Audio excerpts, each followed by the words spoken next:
Look around, leaves are brown, and the sky is a hazy shade of winter.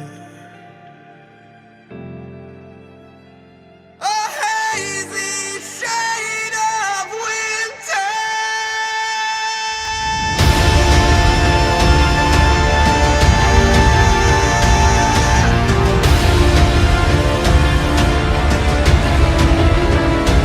Look around, leaves are brown, and the sky is a hazy shade of winter. A hazy shade of winter.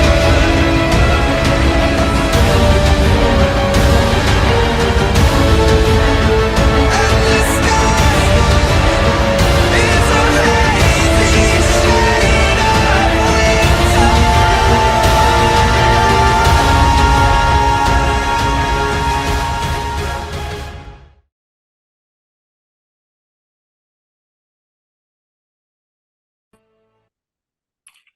Who wants to do the recap? Well, it's got to be me, right? Because I missed the session.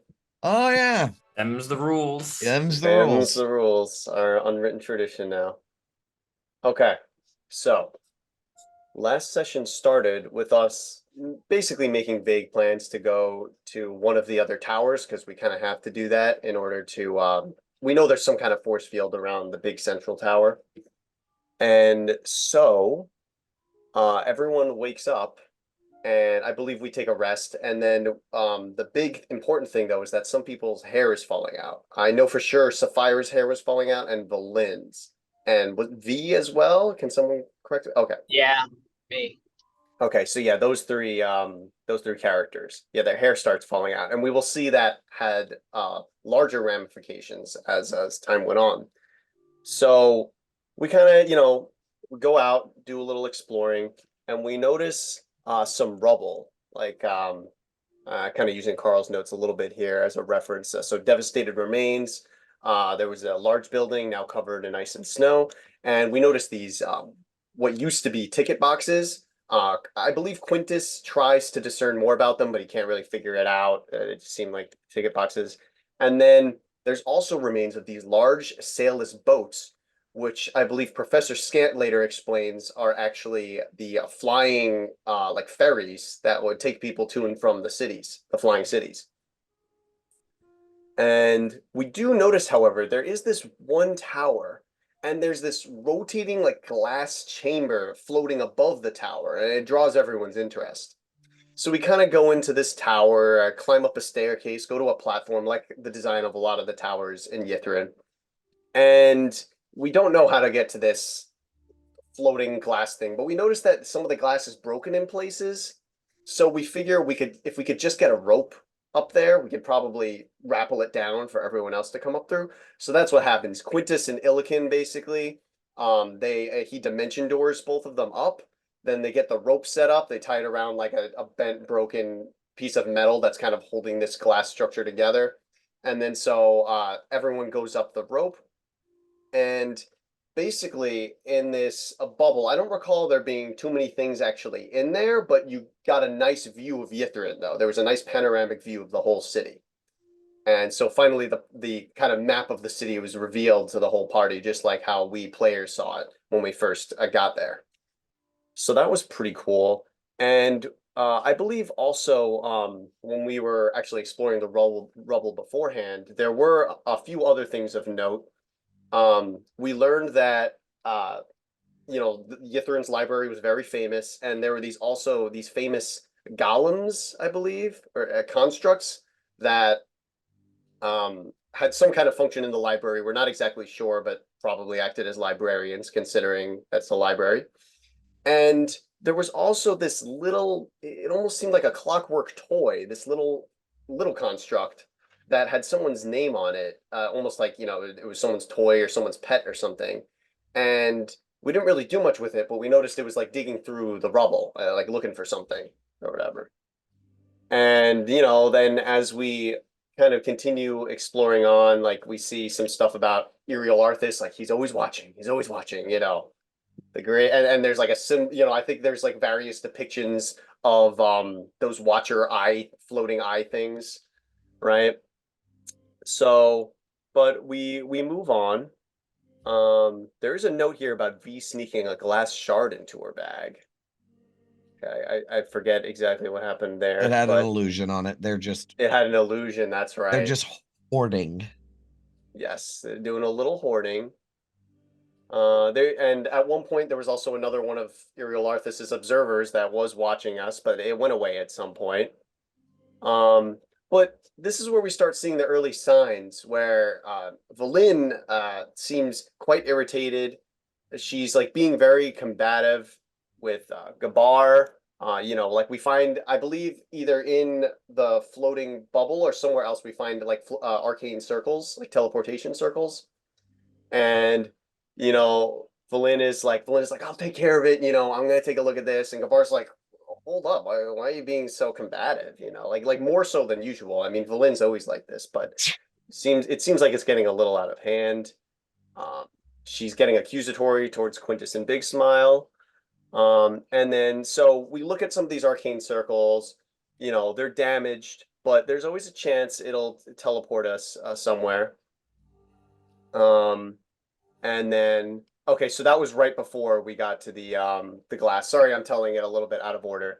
But anyway, so there is we decide we go up there, we go back down, and then we go in one of the teleportation circles. And it brings us to a 50 by 50 foot pentagonal chamber with a fireplace, a large That's in the archway. Tower of Conjuration. So you go to the Tower of Conjuration. Oh, we walk over to it. Yes. Yes, we walk to the tower. Okay, so actually then quick backtrack. So when we go to the Tower of Conjuration, there's this weird door puzzle basically, and I believe Quintus actually figures it out by using Mage Hand. So you hear this clicking noise when you approach the door, but if you try to open it, nothing happens. But Quintus figures out that we have to step back and use Mage Hand from a distance to open the door, and then the door actually opens. So then we go in the tower, and then we are in this chamber with a large archway, big bookcase.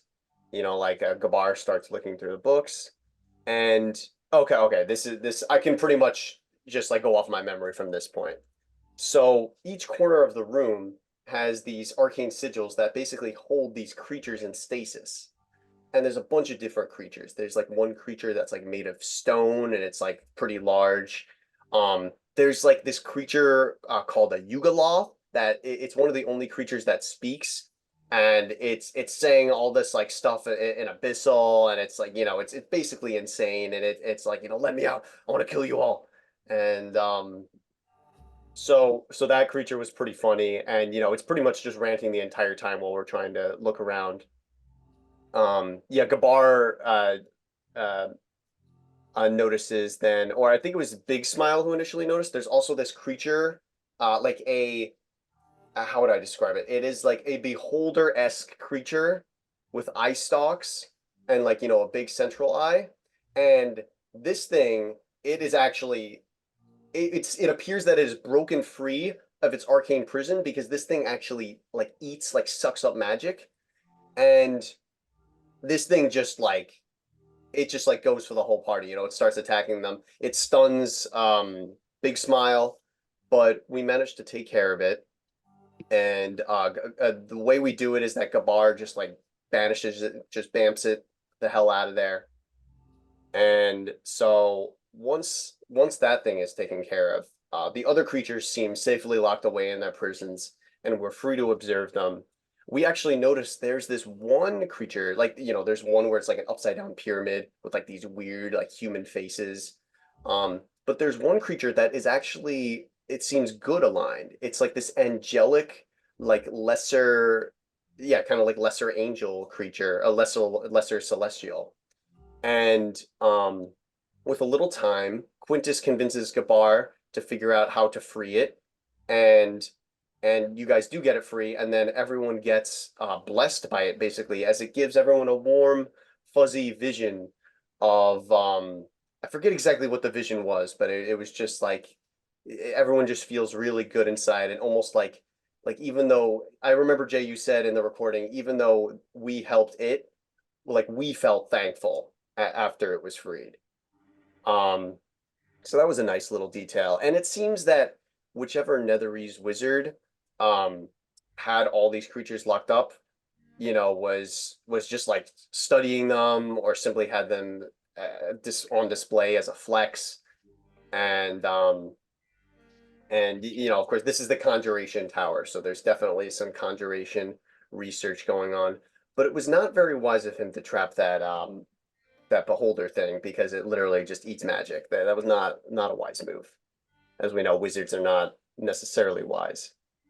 Um, but then I believe we find some teleportation circles that take us somewhere else, take us to a room that might not even be in Yithrin. We're not quite sure. And from what I recall, we kind of go through a few rooms, but the long and short of it is that we eventually find a room with like these jars of like dead creatures, basically, that also seem to be being like maybe we're on display or we're being researched on. And there's this chest.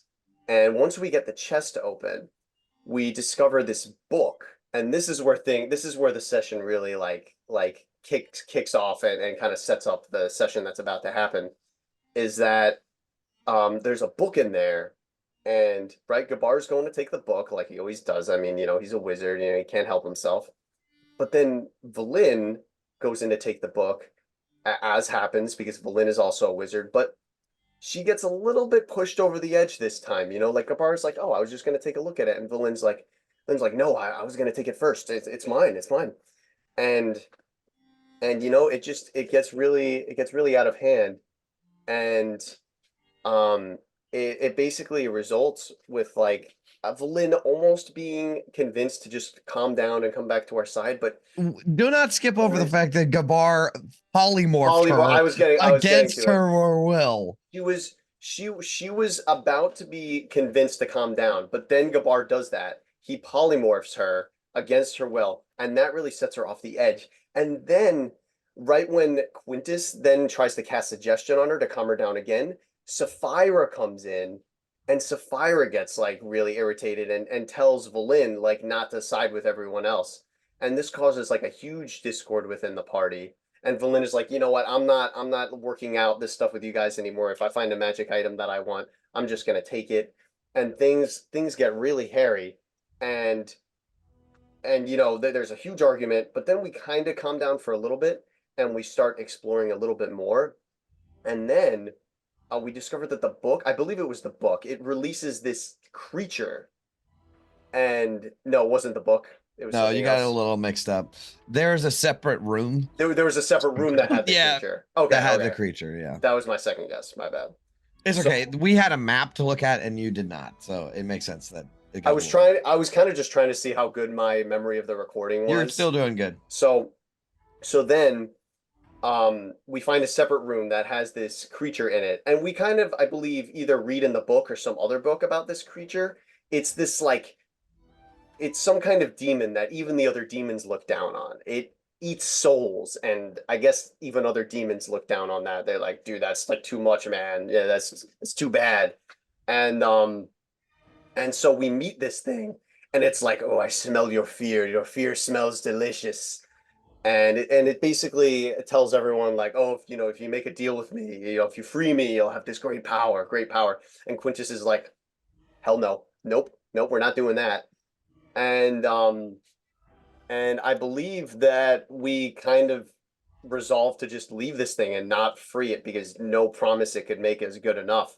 And we just decide to go to the library, and also we know where the arboretum is now, so perhaps we'll make a trip there as well. And that's as far as I know where we left off. Okay, that is where we left off. Now, Gio, I have much love for you. Make your recap a little more succinct next time.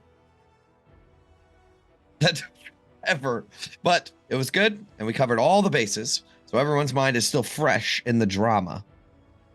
As we black screen, Icewind Dale, Rime of the Frostmaiden, screen wipe. And we open up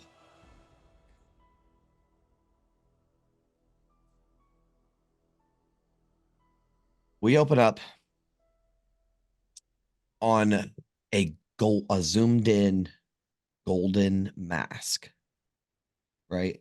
It's almost looks like a baby doll face, right? It has very soft features, but it's very simplistic in its smooth sort of face.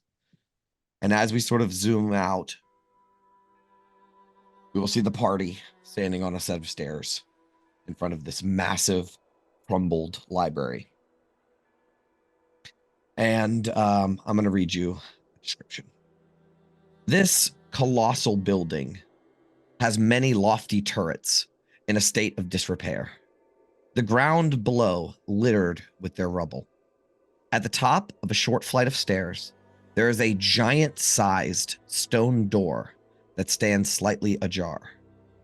Flanking the stairs are huge, hulking, golden statues that are slightly damaged and coated in frost. They depict hunched and lumbering humanoid forms with stacks of books precariously resting on their backs. And their faces are adorned with these simple, round, golden masks.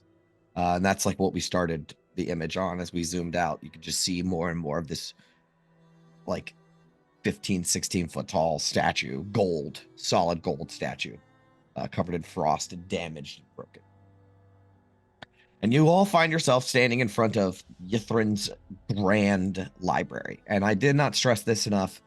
The map does not do it justice. This place is fucking huge. It's massive. It's like, it's hard to comprehend how big it is standing right next to it. And there is these double doors that are sized for a giant. So they're like 23 feet tall. And one of them just happens to be slightly ajar, letting the frost and snow sort of drift into the library. What would you guys like to do?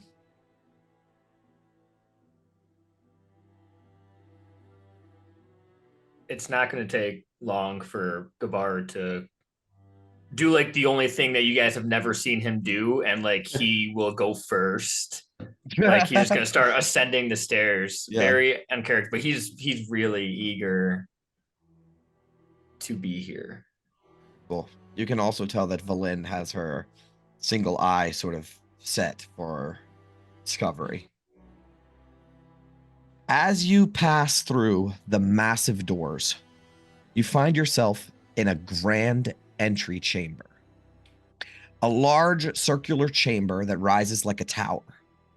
In the center stands a three-story tall, ruined golden statue of a wizard. One of the hands holds a partially destroyed staff, while the other hand has fallen off and leans haphazardly against the statue, still clutching a book. 4 marble stone pedestals surround the statue, all wrecked and crumbled except for one. And it, even though it's cracked and sort of ruined, it still holds a flickering, silver glowing crystal orb. The walls are coated in frost, and the ground is scattered with rocks and rubble. There is a further chamber beyond that's even bigger. This seems to be like an entry tower, and then the next room is even bigger. That might be the library proper. DM, do we have a map of this? Mm-mm. No, you're going to find that this session we do not have a lot of maps. So there's a glowing orb in one of these columns, though. Yes, so there's 4 pedestals that surround this 30-foot tall statue. Right. 3 of them are destroyed. Yes, one of them is cracked and has a cracked sort of crystal orb that flickers silver light.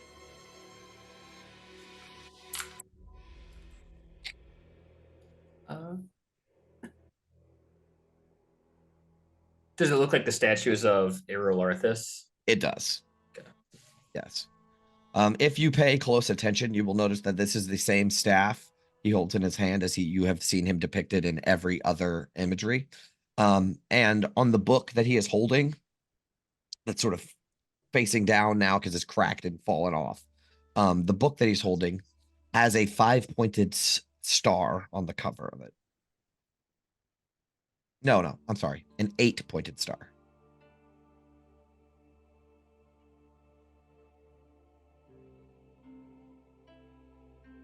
What do you think, kid? Are we good to go in? I know this is kind of your bailiwick here.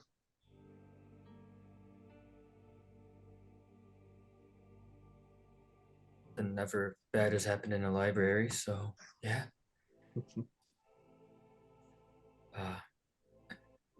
This orb, though, is I don't know if it's just some faded illusory magic or if it's something else, but I don't think it's too much of a concern. You want to check it out? Well, yeah, I'll approach it and take a look at it. Sure. It's on the flat of the top of the pedestal. There's like a indentation where this orb sits, and it slightly hovers above it.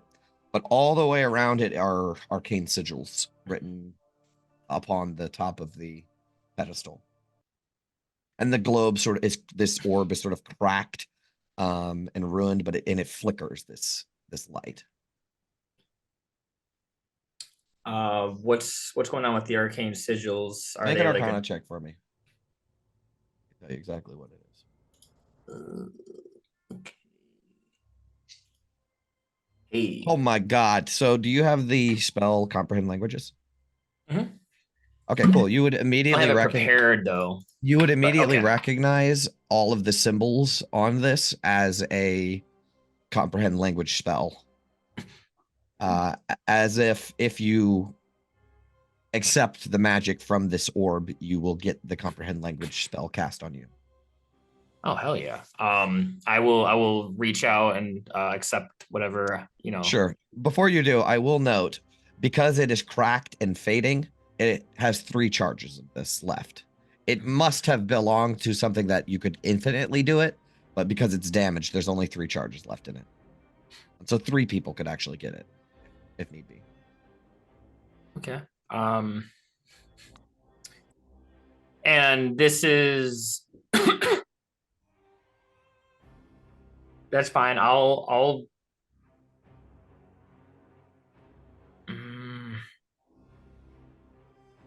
just point that out to the group. Be like, whoever feels like studying some arcane should accept the magic from these things.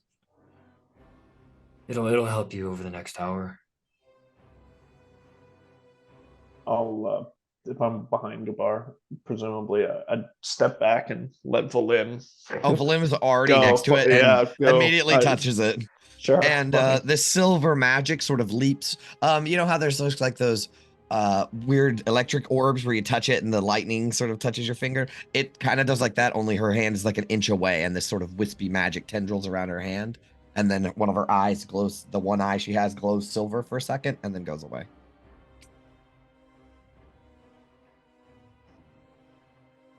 All right. Well, no, we'll be able to read all this shit and understand what it actually means. And Gabar, you can take one as well if you would like. So there's one left. I will. Yeah, I'll do it too. Anybody else? No? If nobody else is going for it, I'll take it. All right. You get it too. I will say, Illican, just because you're a random person that didn't really speak up, you will notice that this statue in the center of this chamber, this 30-foot tall statue of a wizard, is not painted gold or gilded. It is made of pure gold. Just so you know, something interesting fact. And there's actually bits of gold in the rubble from where the statue is cracked and broken and been destroyed. Big smile. I think the statue is entirely gold. How many of your coins do you think this would be worth? That's that'd be a boatload right there, but I don't know how we'd be getting this thing in and out of. This would be a heavy haul to pull out. But that's a pretty penny right there. These Smetheries, Iliarthus guy doesn't mess around. Seems gold was. These wizards were past worrying about it. Yeah, they're on another level, that's for sure. Are Is there there- any manageable sizes? Pieces in the rubble? Absolutely. Oh my god, yes. You Can could I spend grab hours one cleaning of through the. Yeah. Oh yeah. You can grab a couple pieces. Yeah, I just You can wanna grab some three, chunks. like sizable chunks for sure. Sweet. I'll stuff those in my pouch. You can write down 3 hunks of gold when you get to your computer. Right. How much are those worth? You think? Or should I You will have probably to figure that out? yeah, later probably. Yeah, Yeah. that's a post-adventure kind of thing. Yeah. Sounds good. Okay. All right. Is there anything else you guys would like to do in this entry chamber before you enter the library proper? Illican will just pull Big Smile aside for a moment, actually, and be like, Big Smile, I want you to know that things get any worse than they currently are. I will always be on your and Kabar's side, but let's try to avoid as much conflict as we can with Valin, especially in a place like this. Who knows when the first outburst will occur? Yeah, I I agree, kid. Team's fighting here. We got to keep a level head. I'll help you out on my side. You take care of who else you can, and we'll try to keep everyone fighting for the same cause here. Thank you. Give you a nod, and let's head into the out of Library the foyer and into the real fucker. Cool. So, this place, I spent probably an hour and a half trying to solidify a good description, and I still don't feel confident about it. So I'm going to send you, because of how awesome it is, I'm going to send you 2 pieces of art, the one that doesn't have a number in it. So I'm going to send you Ythlin Library 1 and Ythlin Library 2. Ythlin Library 1, basically, is the one that is most relevant, in my opinion. There's Ythlin Library 1. There's Ythlin Library 2. And I'm going to read you my canned description. Before you stretches the expansive ruins of the library. Its labyrinthine corridors leading in all directions. In the center, the main archive rises vertically, its ornate vaulted ceiling reaching over 100 feet high. From the base of the central chamber, you can glimpse several of the other floors of this cathedral-like ruin. Dim, violet, continual flame sconces illuminate collapsed and severed, suspended walkways that once wove through the library's vertical expanse. So it's just the massive tower in the middle. It's a massive, massive tower in the middle, right? That goes up about 100 feet. And there used to be bridges and shit that connected all of these sections together, like the stairwell in Hogwarts, right? Sort of like that, except it's just ruined and all fallen apart and severed and cracked and ruined. The area is filled with towering bookshelves, some toppled and askew, still bearing the remnants of ancient tomes. Damaged and faded frescoes on the walls that depict scenes of Netherese wizardry are now barely discernible under layers of frost. Massive, and I mean massive, piles of shattered columns and stone rubble coat the cracked and uneven black marble floor. Amid the destruction, thousands of books, some reduced to mere fragments and others miraculously intact, form haphazard mounds everywhere. This place is chock full of books. And not only chock full of books, it is impossibly immense. As leading to why I do not have a map for this place. It is too grand to confine to a map.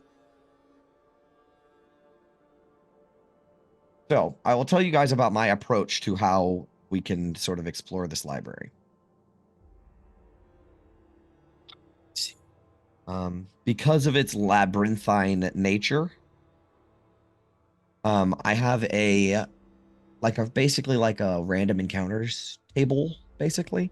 But it's more like random area table. So I will roll a dice on the table, see what area you are in, and you can spend however much time you deem necessary. I'd say you need to spend at least 20 to 30 minutes in an area to really look through it and see what you can pick out of it. And that's 30 minutes per roll, basically. Does that make sense so far?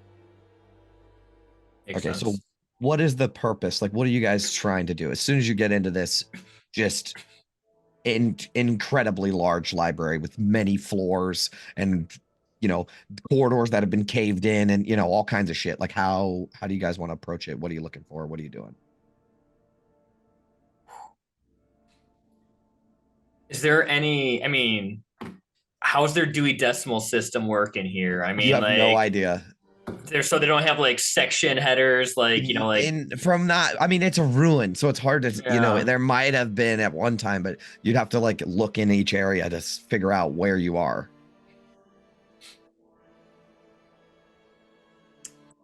My goal right now, first off, is to try to find anything about crafting a wand from the Nether Oak. So I'm looking for Okay. information in the Nether Oak and the Arbitorium, so we're not just going in there blind, so we know what we're doing. Okay. Anybody else? Like, honestly, you could take the approach of like trying to see what section you're in, but like there's books everywhere. Like everywhere you look, there's books. You could literally find any bit of any information ever in this library. So it does quickly become a little overwhelming. Okay. So what is your I guess my question is, what is your approach? Are we gonna find an area, dig through what we find there, see if it helps? Yeah, I mean, if I go to like a particular area and I pick up a couple of books that look well intact, Sure. and if they're not the information that I'm looking for, then it seems like that area that I'm in isn't where I want to be, and I might, after 5 to 10 minutes, move on to the next. Okay. Until I try to start finding more information on Nether Oaks. Sure. Is there has anybody else got any ulterior motives here? Sorry, guys. Dog it on the table. Ate a bunch of onions. Threw up. Just clean it up. Oh, poor dog. Fantastic. It's a little Love pug, that. man. This thing's fucking menace. Anyway, sorry. We went into the next room. We're just checking out the books. Yeah, pretty much. We're trying to figure out how we want to check out the books because there's Oh, probably you know what? 10 million books. Can I actually take back what I said? Gabar would just cast Locate Object on a book about Nether Oak. Perfect. Not that I have that spell. Let's see.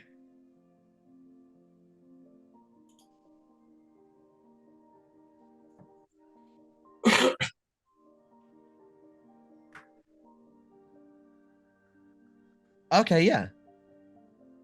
So you want to be like, I want to find a book about Nether Oak, right? And that's that's your thing that you have in your mind, right? Intact book Sure, about I understand. Nether Oak. Yeah, okay. Okay, yes, you do that. You get a ping for somewhere in the library. It's probably on this level though, this floor. That would be the nearest one. You want to just head on through? I'll look to Big Smile and be like, "Hey, you wanna, go for a quick walk, right quick? That's what I'm here for. Don't really feel like wandering alone." Yeah, sure. Does everybody want to go with, or what are you guys doing? This place is just incredible. Yeah, I feel like there's a lot of information we need, and we're gonna kind of have to split up a little bit to, have the time to get all of our shit with, Avarice and a devil tracking us down. So let's make a list of what we need. I love this. This couldn't be better. we need info on Spindle, Mythalar,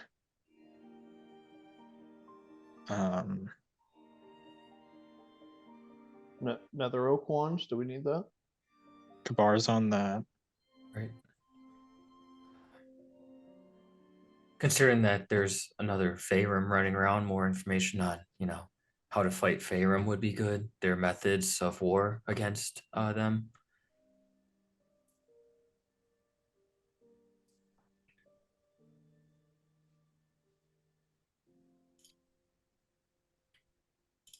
Okay.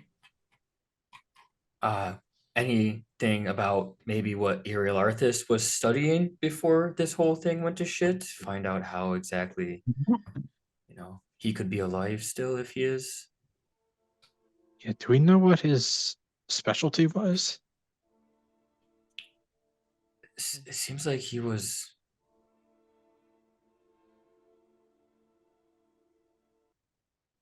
the biggest boss. I don't know if they've ever found out if he specialized in any one particular magic.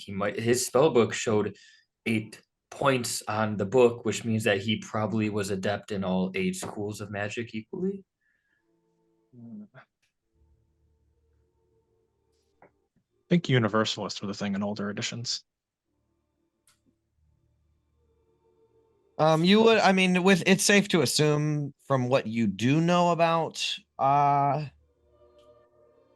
Netherese enclaves, let's say, that an archwizard is a little beyond specializing in a school of magic, right? He's like the master of all schools. That's why he's an archwizard. Okay.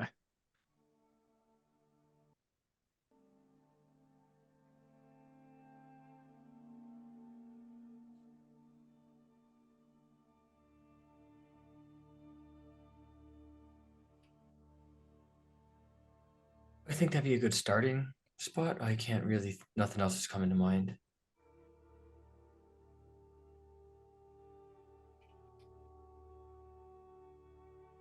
Unless anyone else can find any more information on said ritual, but it seems like we gotta go to the towers for those.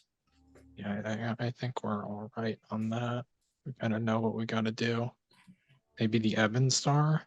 Do we need more info on that?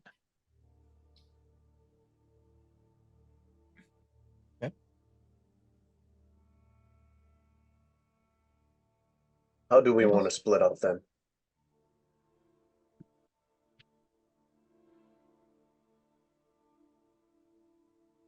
Big Smile, you have Gabar. I could go with Sapphira or Berlin, perhaps. I will go with my Erdir. Of course. Well, Valin's got all. Is the Shield Guardian in here? Can he fit through all these doors? Yeah. Oh yeah. So you will notice when you think of like, oh, can the Shield Guardian fit in here? He appears dwarfed in this Okay. place. The ceilings are like 20 to 25. Yeah, like a feet fire tall. giant would be comfortable in here. Mm-hmm. Wow.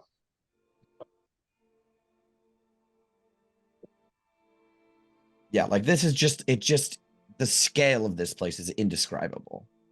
And it's like if you look down a corridor, it's like corridor, and then there's 10 corridors that go off of that corridor. I mean, this is just a labyrinth of library.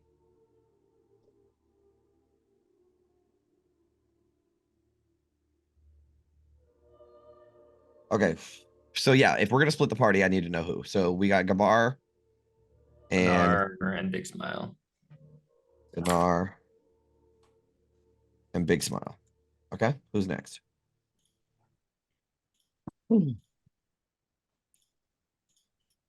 Does Quintus and V want to hook up and go together?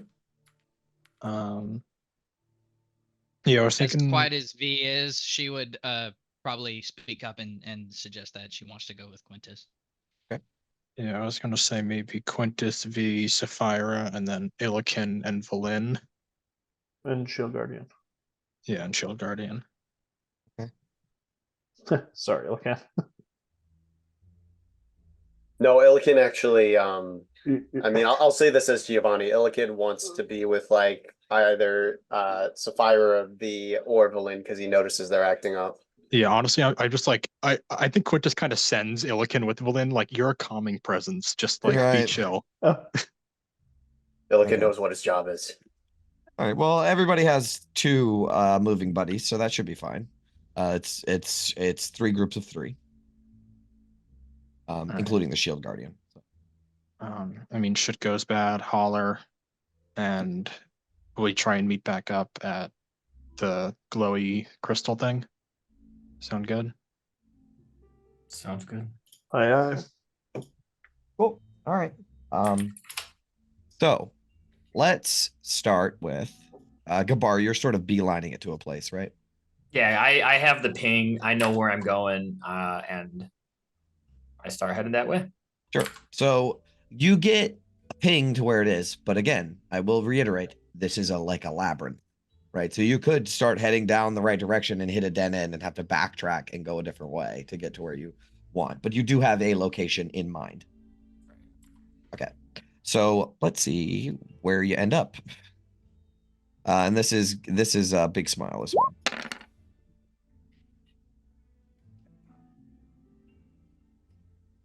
Wow. So interesting. I actually am going to get back to you. Uh-oh. Yeah. Ooh, So you okay. guys venture out into the library to explore. Let's hit up the next group. Quintus V and Sapphira. Let's see where you guys end up. Oh, what are you looking? I mean, I see what you're looking for specifically, but are you looking for anything specifically? You're muted, Brennan. I still not sure if we figured out a timeline on if they even had time to write books about the spindle while it was here, or if shit went bad pretty quick. So yeah, shot in the dark. If we don't find anything on it, I think that'll be my conclusion, that they'd never have time to write books. Okay. And I guess I should ask, what is you guys' approach to like finding this information? But it's like a ruin with like piles of books everywhere. Like, how are you going to go about trying to find the information that you want other than just finding a pile of books and digging through it? Or that could be your, that could be your tactic. Just making Quintus is sure the only this one that is can read. That's your group's, Sapphira. You're with them. okay. I mean, Sapphira, planar stuff. Maybe like the spindle opens portals. Maybe you can recognize a symbol or something. V, I don't know if there's like psychic resonance on any of these books, if they were very well used. So just walk and then- see if you guys at a glance sort of find anything interesting. I'll try to feel if there's any kind of presence on any of these books, I guess. Okay, cool. Yeah, and I'll just use the comprehend languages to try and read titles of stuff.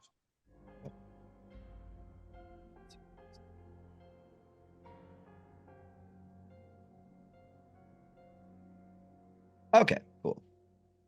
Why doesn't all 3 of you roll investigation checks? don't have my character Somebody sheet. can help roll for me. Oh yeah. Eric, can you take care of Sapphira? Do you have access to her sheet? Sure. Thank you.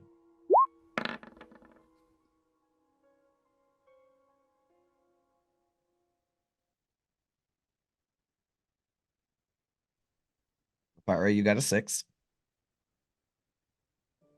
Sounds about right. What did I Are you? get? You're still? Oh, you don't have one either, Nate.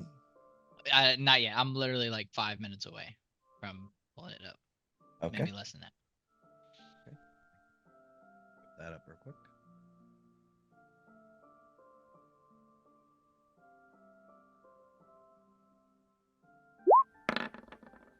You got a 9. Okay. Nice. 9. Combined, that's a 30. So that's like nearly impossible. So you guys are you guys are in what you would assume to be a sort of main archive. This isn't Quintus, this is what the information you gather, right? That you are in a sort of main archive where there are more general books. um, of all different kinds, sort of muddled and mixed together. You do find a couple of interesting tomes just in passing. One of them's called Principles of Thaumaturgic Transmogrification. Probably not what you're looking for. Architecture and Histories of the Emescari. Both of these are written in Loros. And the Crystalline Compendium, Volume 8. That's the one that might spark your interest as you are looking for stuff about the spindle. I'll start flipping through that. Sure. The architectures and histories, is that a like civilization I've ever heard of, or is it just some like contemporary civilization or ancient even to the Netherese? Why don't you make a history check?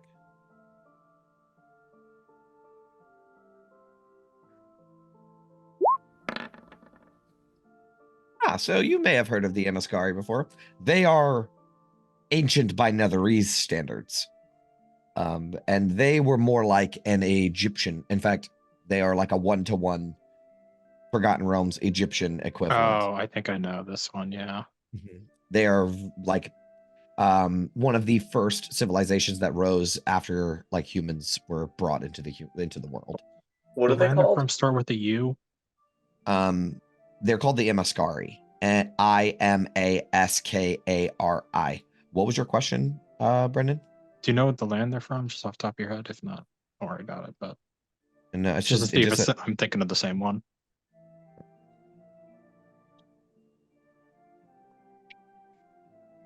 no. It's basically like Mulan. Cool. I mean, if you pick up you can check out this book too if you want. It basically describes an ancient human empire that existed in East Faerun thousands of years before the Netherese, and there's lots of sphinx and there's depictions of hieroglyphs and stuff in it.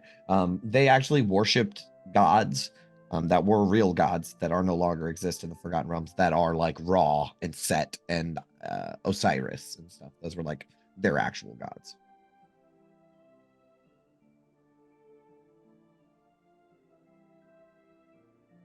But you want to check out the Crystalline Compendium as well? Yeah, that's the one I'll spend more time on. So, again, this segment of adventure is 30 minutes long. So you guys have just committed to 30 minutes. And this is all that you found so far. Crystalline Compendium is a comprehensive reference book that explores the magical properties of gemstones, detailing their uses in spellcraft, enchantments, and creation of magical effects. This book is still pretty well intact, as it's been covered by other books for 2,000 years. But you flip through it, you don't think you find anything about the spindle. But it is a book that you find, that you checked out. Nothing about the spindle, unfortunately.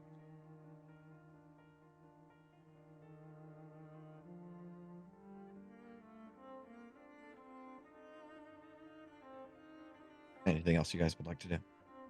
And this is your 30 minutes worth of span of time that you have found these things that may have piqued your interest, but that's about it.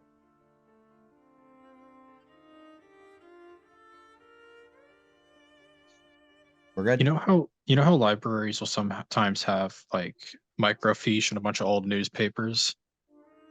I want to see if there's anything like that in this library, if they had Okay. newspapers and stuff at the time. Sure. That can be your next sort of area of searching. Okay, cool. I'll get back to you guys in a moment. Now we're going to go to Illican, Valin, and the Shield Guardian. I think Valin's approach will be sort of walk in the opposite direction that Gabar has walked and try to calculatingly decipher where she's at and cipher it through a couple of books. Is there anything that you would be doing specifically, Illican? Nothing out of the ordinary. Illikin's always looking for, like, I feel like in these situations where there's lots of books, and stuff. You know, Illikin's not exactly literate, so he's just going to be looking for movement, enemies, or anything interesting that is not scholarly. Make a perception check. Oh, actually, wait. Don't do that yet. I have to find out where you guys are.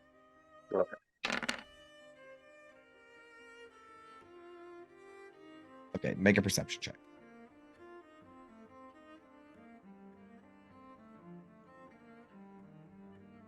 Okay.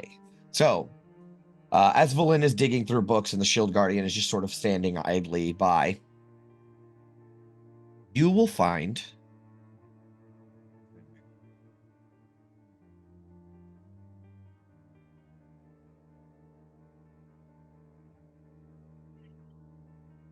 a book that catches your interest. The only reason that it catches your interest is because there's no specific title on it. It looks more like a journal, but there is a skeletal hand holding onto the book, and that's it. There's no body left. It's just a skeletal hand grasping this journal. Oh, so it's like pictorial kind of. It's a real skeletal hand, if that's what you're It's asking. it's like an actual skeleton hand. It's not some kind of like art. No. And it's just in the Okay. ground with covered in some rubble. But the first thing you noticed was a skeleton hand, and then you sort of realize that it's holding this like black journal. Like a moleskin sort of journal. Cool. Okay. Yeah, he'll pick it up. He can read a little. Well, as you open it, you will realize see that it is a handwritten journal. Oh, and the skeleton hand, you have to like break its fingers to release it from it. It appears that it is clutched. Its skeletal fingernails are almost like our fingers are almost like driven into the covers of the book. So you have to like pry those off to open it up. And as you do, you will realize the entire thing is written in Loros. Okay, yeah. So, well, Professor Scant is with Valen, right? He is, yes. Who is with you? Yes. Mhm. Valen is with you, Yeah. yeah. Valen Yeah, can so read of it course he'll too. She just has comprehend languages up now.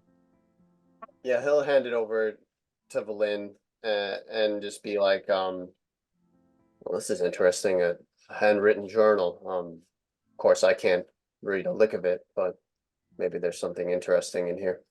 As you walk up to approach her, she's like busy digging through books and opening one, flipping through it, trash, moving to the next book, right? As you approach her, you begin to speak up. She will whirl around, and in her shaking hand is the wand, her wand of magic missiles. And she like pointed it at you for a second, and then sighs and lowers it back down. Yeah, what have you found? Show it to me. Wordlessly, he will hand it over in a slow motion. She will describe to you that this journal was written by one of the few mages who managed to survive Yithrin's crash. It describes how the city fell from the sky off the coast and then plummeted into the glacier. It details how some of the survivors attempted to escape through some ice caves nearby. One entry near the end reads, Iriolarthus has addressed the survivors. He is convinced that aid will come in time from Netheril. I am not so sure.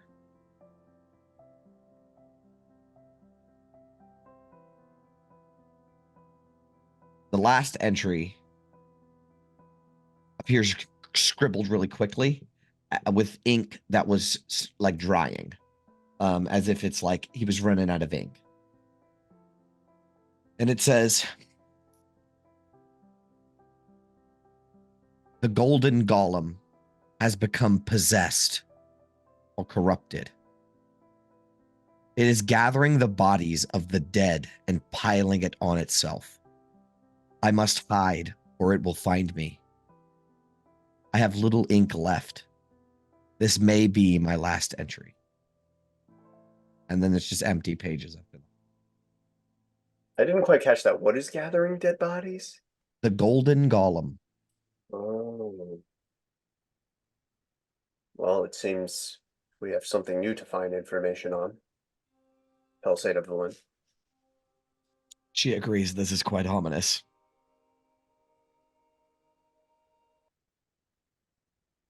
So that was 30 minutes for two groups. Now we cut back to Gabar and Big Smile and Sonar.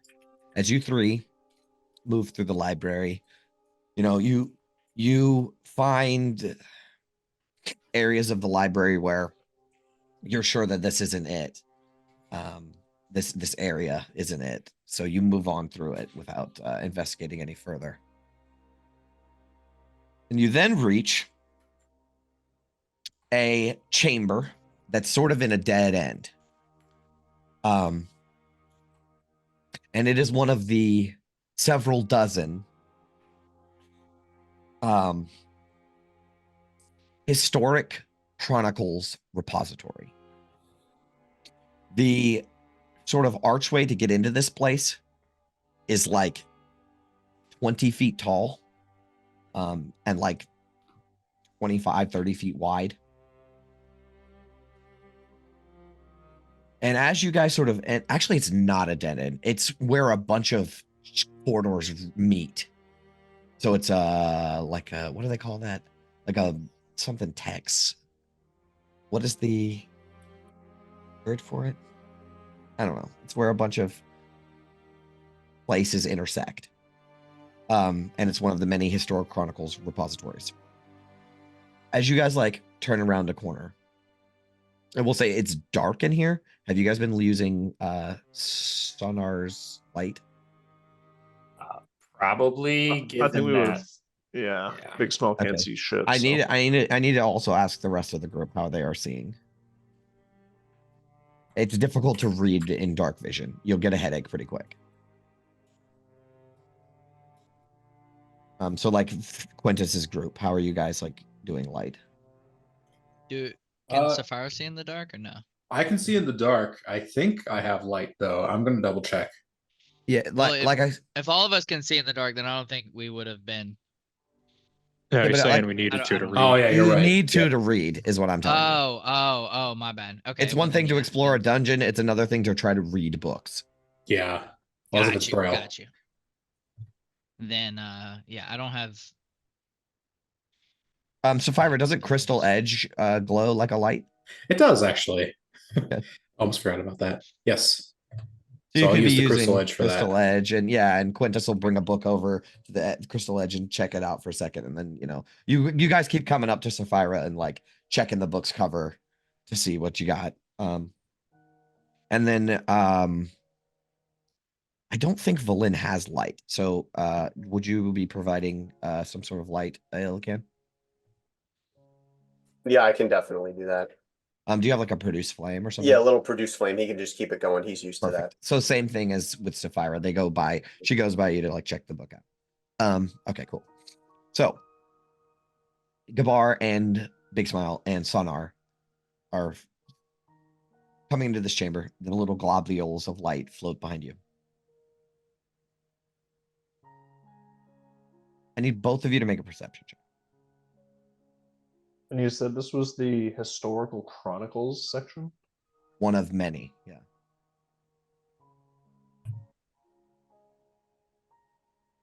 All right, so you just catch it, Gabar. As you're like about to turn into this chamber, you will hear crunching and like the crushing and cracking of like footsteps, massive footsteps, but it's not like boom, rumbling footsteps. It's just shitloads of pressure on top of rubble, but it's definitely in a sort of step. And it is just before the chamber that you were about to enter. It's like in the chamber that you were about to go into, whatever this massive thing is. Okay, I'll stop Sonar and Big Smile and just be like, put the light out for a second. There's something in there, I think. I heard. Sure. Might just be paranoid, but I don't think so.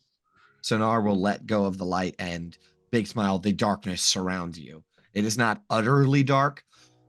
There is sort of ambient light from other rooms, and there's a little bit of continual flame spells. Oh, you might be using some continual flame spells as well, you other guys. There might be maybe one in some of the rooms. So you could be using that as well to see. But yeah, even like, still, Big Small would try and position himself in front of Gabar and Sure. Sonar. do you guys want to take a peek into this room and see what the fuck it is? Yeah, Yeah. Cool. slowly inch my way up and see if I can scout ahead. So the sound of huge footsteps are soft throughout the chamber. Something very big and metallic moves through the halls.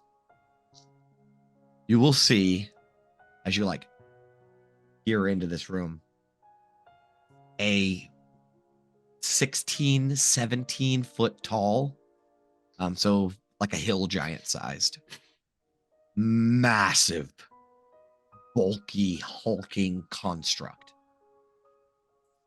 made of pure gold. Oh, It has, you don't see its face yet, but you do see that it has spikes coming out of its back and a pile of dead bodies, like mummified skeletons, all kinds of dead corpses piled onto its back. And you will see green, arcane, necrotic energy seeping from the cracks in its golden armor.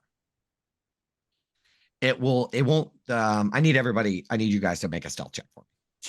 Yeah. I'll show you a handout in just a second. shit. All right, Sonar is literally dead, so it should be fine. It will hear a small pebble that Big Smile accidentally kicked, and you guys are cut around the corner, but the camera doesn't. And this hulking creature will sort of turn, and as it turns, whoosh, whoosh, whoosh, it seems like spirits, undead spirits, come out of the seeping in its armor and flit around it. And as it turns towards you, you will see the baby-faced golden mask. Let me show you a handout. This handout is kind of shitty, but it's also fucking gnarly as fuck. This is terrifying. And this thing is fucking huge. Let's see, it should be in. This is it. All right, so it's like an 8-bit image, but just buy it. Oh god. Oh, jeez. How the fuck are we gonna kill this thing? Oh my god. That's the neat part. You don't. I need you guys stealthily got back behind the wall where it didn't notice you, but there are green spirits, fucking energy, with arms and stuff flitting around its body and cycling back into it. I need both of you guys to make a perception check for me to see if you noticed anything specific about it. Okay, so you both notice that I went right when it turned around, you got out of view, but it doesn't have eye sockets, right? It's got these orbs where its eyes should be, right? It's just a mask that completely covers its face. But you did notice that it has a cavity in its chest with bars and chains hanging out of it. And inside of this cavity in its chest is a black book that is seeping this necrotic energy into this creature. And it sort of turned towards you guys, and you are now we get this sort of shot where you guys have your backs against the wall and we can see your breath because it's freezing, and this thing is just looming in the archway. Sorry, the black book is fueling the. It appears that way. Uh-huh. Yes.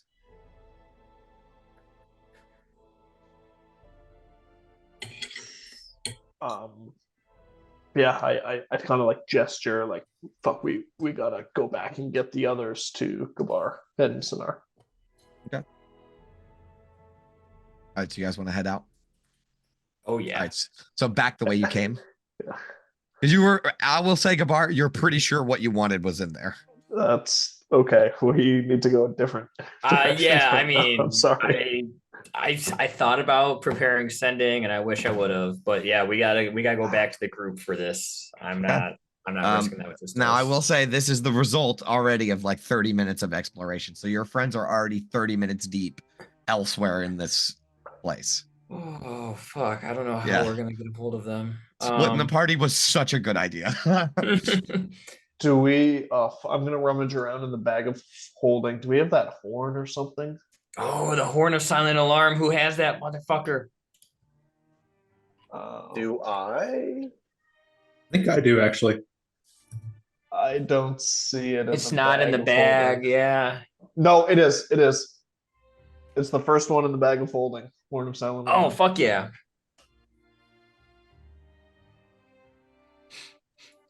God, best common item in the game. Who put the Um, shitty scimitar in here? Can we just get rid of that? Just a that- regular You don't know when scimitar. we're gonna use it. That's gonna come in big later. Fuck. That's Some an video game endgame. hoarding shit. Like you loot every goblin. Broken spear. What are we gonna use that? You don't know. Okay, cool. All right, so you find the horn. Do you want to get away from this thing first, though, right? Yeah. Oh yeah, we'll. down the Okay. hall Yeah. first. Yeah. Okay, cool.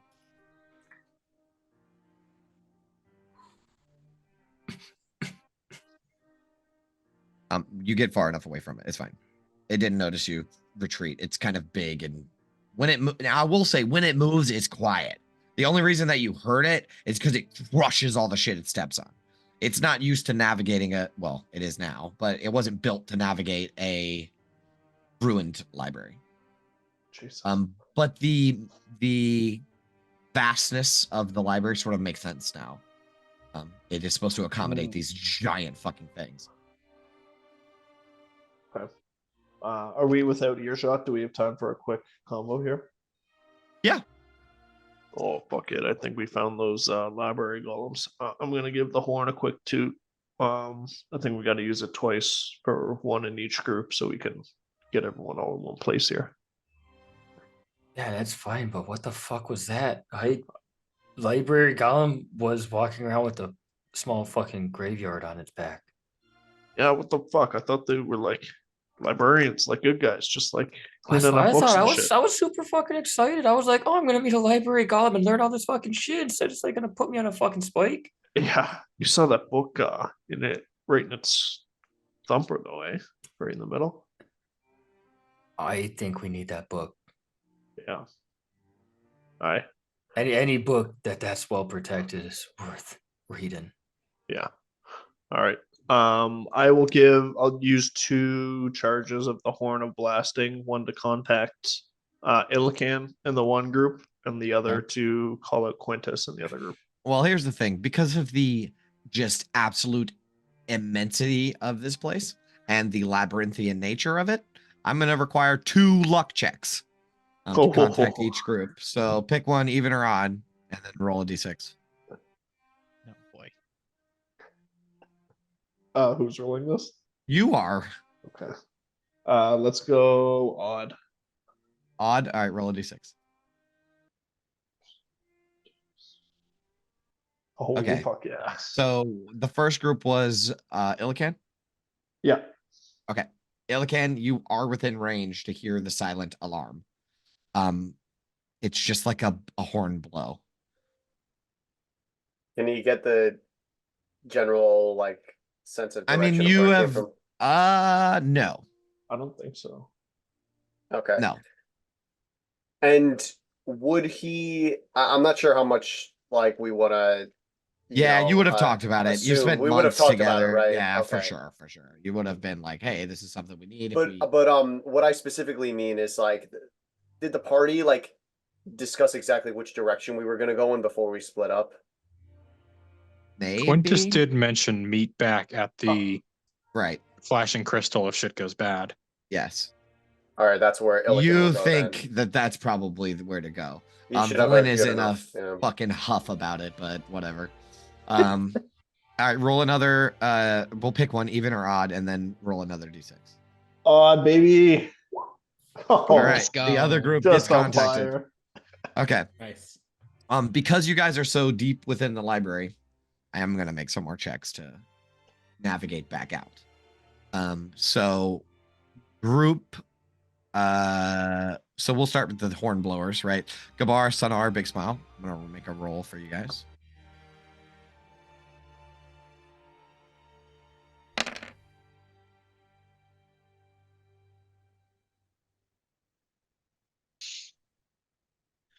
Oh, okay. So you guys just travel through the main archive, like some main archival stuff.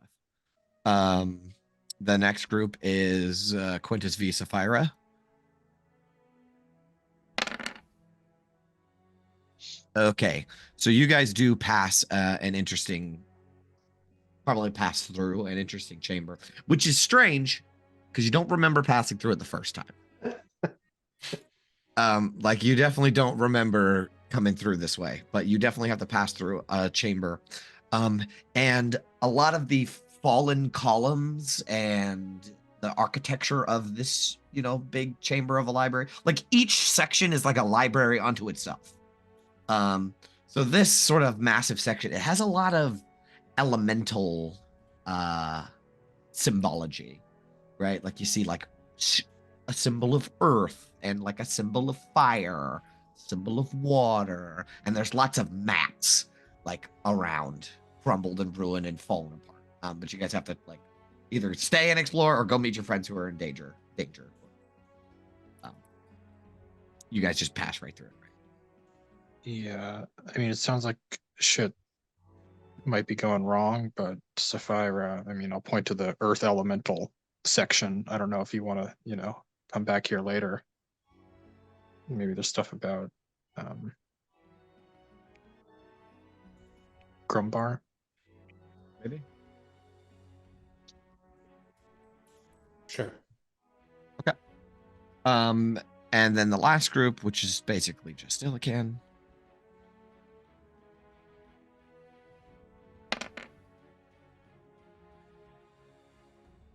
Okay, yeah, you travel through main archive too, so nothing of extreme interest. So we have now clocked in, I'd say a little less than an hour, because you guys ran back instead of dug through some stuff. So maybe like 15 minutes there. So you're at like 45 minutes. You've been gone, and you meet back up at the silver orb in the entryway. Well, you basically just meet up in the main chamber. Oh, he found one of those library golem things. Given our luck so far, I'm going to assume that's bad news. Very Oh, bad. It was probably 24 corpses stapled to its back. plus the spirits floating around it. So probably And 3 dozen in total, yeah, for And in its count chest, heads. there was a book. It's just. It was like arcane energy was just falling out of it. Some just disgusting looking shit, but I don't know. I think we need that book. Kind of looked like a battery for this thing, maybe, but it was definitely fucking it up. It did not look normal. Never seen anything like that before. It was Golden Golem, yes. I found a journal that Lynn and the Orb translated for me. Something about Golden Golem collecting bodies, and the person writing the journal was some kind of survivor of the city's fall, and it said it was coming for him. The fucking meat stacking out on its back. I bet it found them, but I think we got to dispatch of this thing quickly if we want to keep looking through this library. Before we do that, can we just backtrack to what you just survivors? That's what the journal said. Lynn, if you could let Gabar see it. Yeah, Valen will summarize for you and give you the details that, there was survivors. Some tried to leave through some caves nearby, quote unquote. And then, quote, Iriel Arthas has addressed the survivors. He had convinced that aid will come. The author's not so sure, and then the golden golem has become possessed or corrupted. Bodies of the dead. Blah blah blah. Can't believe that people actually survived falling out of the sky. So, is this the same corruption that we've been feeling? Was it that quick? Or was it already here before the city even fell? Hard to say.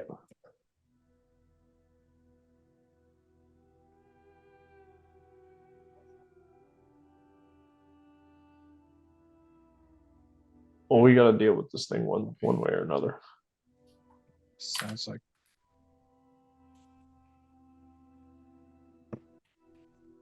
I guess there's no real way around this one. Belen will say, "It did not attack you." It We didn't hid. find us, but it was looking mean and nasty.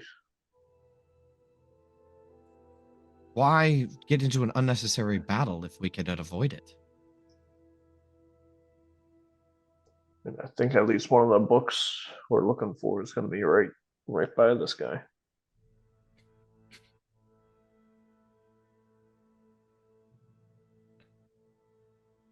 I think that book might have information on the spindle in it. I think the spindle might be what's doing this whole corrupting. It's from another dimension, another plane, where this thing that V has been dealing with, extraplanar dimension, all that shit, just corrupting the weave. It's not right. It's not from here. It's doing something wrong. There's nothing else in this place. What would be so weird about this one particular location where the sea would fall to corrupt the weave?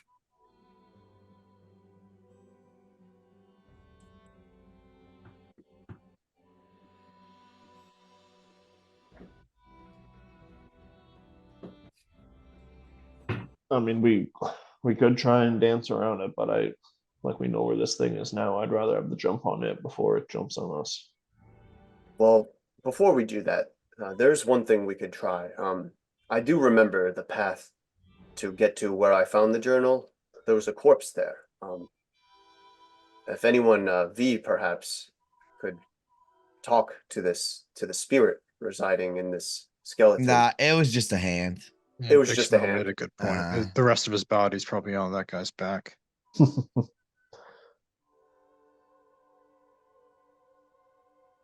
Yeah, just a hand isn't enough.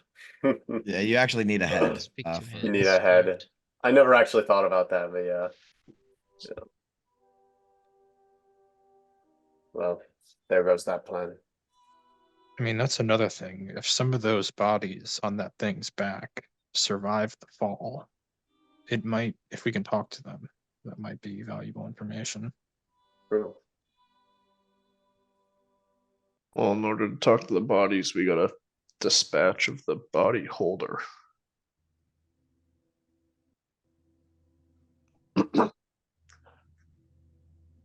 Well, we haven't been in a fight all day. I think we'll probably do.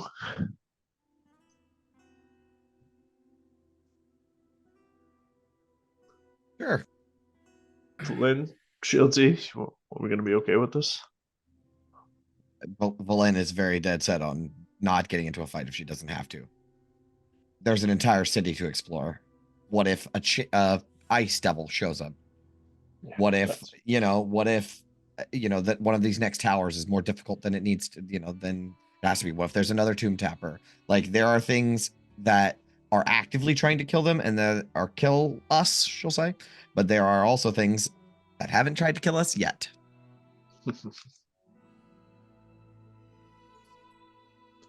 What do you think? What time is it? It's like noon.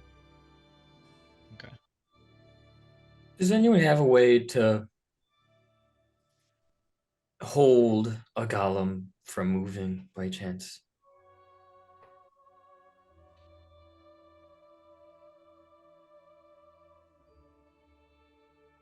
No? All right. Not Do you need to hold him? at the moment. Well, if someone were to be able to hold it still, not physically, but with magic, then we could fry the thing to death. But if that's not possible, Good. Golem's not a person, I guess, eh? Yeah, it's Did you just, say what you needed is, or what did you find in the room that this creature's in? it had a book within it. but also the Right. The information, book the that book that you were Gabar you looking were for, looking correct? for, that was like, Well, was that the book that I pinged from the Mm-mm. Nether Oak? This was just Mm-mm. like, no, I'm thinking that, I mean, Gabar is guessing this has information on the spindle. I mean, that book seems so fucking cursed. yeah. Yeah, you don't need an Be insight possible or to arcana check for steal that. it? That thing is super cursed. Like it looks super necrotic and evil. That's cursed. Is there like a way that we can like pull the book from it? Not with it going arm reach of this thing for you to be the newest addition to its back graveyard. Not least, not maybe not even getting close to it. Does anybody have any way of grabbing it from afar? It appeared to be behind bars and wrapped in chains. Ah, gotcha. Yeah, that Oh, was, the book is behind bars and wrapped in chains. In its chest. I don't know how easy it is just to pop the batteries out.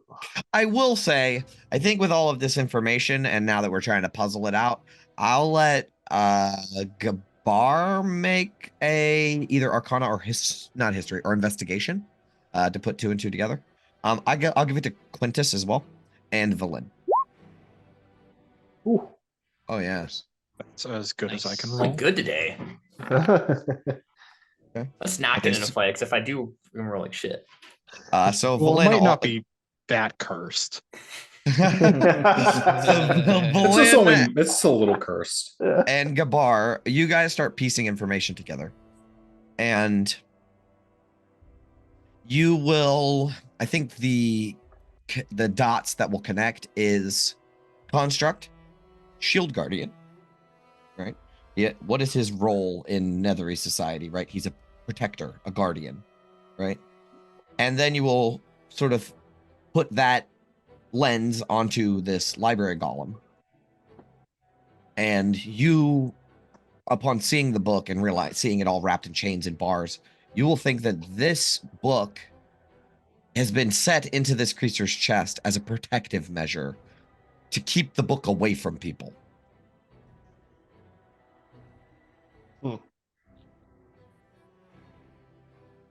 What kind of book would be so bad that all these wizards would need a fucking golem to protect it? Yeah, that is the piece of information that you can 1 and 1 and 2 together. Valen comes to the same conclusion.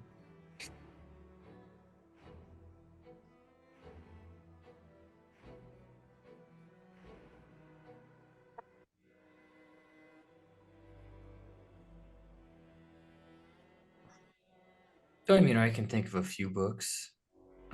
Might be too dangerous to read,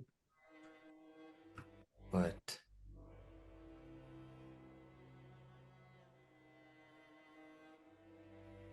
if we don't want to risk it, then we can also just try to avoid this thing as we continue to search for what we need here. So, like, maybe it won't bother us. We don't go for that book, sort of thing. Like, it's only collecting dead bodies. It's not killing people. That's just I- wishful thinking. I'm not willing to take that chance. I kind of got the feeling like if we didn't duck behind those shelves and it got eyes on us, it was probably coming for us next.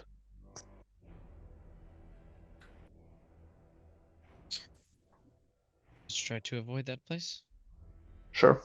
I think we should all stick together then. Okay. So where do you want to go now? explore more library. Did you ever find that book on the Nether Wand?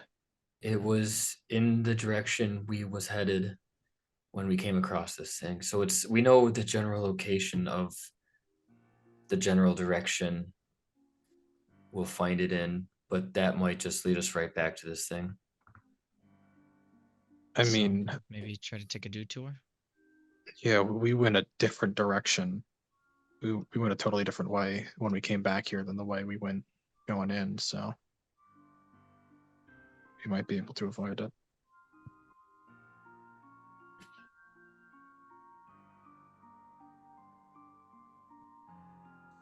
Do you want to head in the opposite direction of that and stick together as a group this time? Definitely stick together as a group. I mean, unless there's any other points of interest besides the Nether Oak book we can go to first.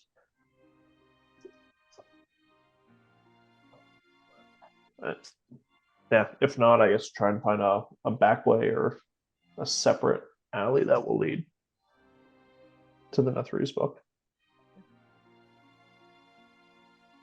So that's the plan. Explore more library exploration together as a Yes. group. Awesome. Let's say you guys head back in the direction that Quintus and Sapphira and V just came from. You will recognize V and Quintus and Sapphira. The hallway, but the piles of rubble and the askew bookshelves are different. Okay. I thought this place was just big. Now I'm starting to think it's changing on us. Just that as well.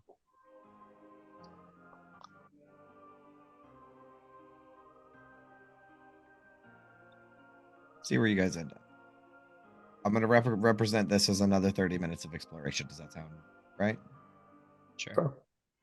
Is this like a Harry Potter staircases thing where they're just fucking like moving and shit all the time? You do not see them move or hear them move, but yes. It's just different. Why would they do that? That seems so counterproductive. Welcome to Yithrin, the ancient Netherese enclave. Because they want Um, you to know they're smart enough to navigate it. True. So you guys realize after some time, without going upstairs, you are now 3 stories in the air.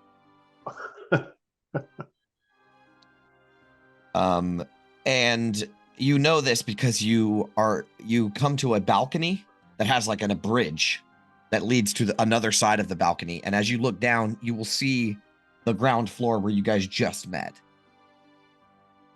But one of the chambers that you find is another historical chronicles repository. So there is all kinds of possible good information that you can get out of this area. I need everyone that is actually looking at books and trying to read them, make an investigation check. Actually, everyone make an investigation check.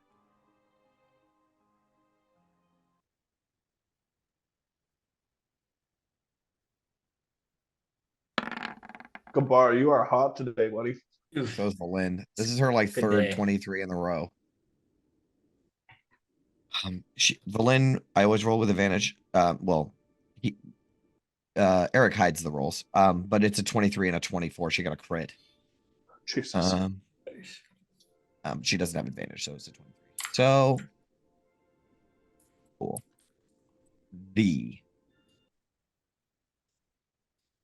You notice something interesting.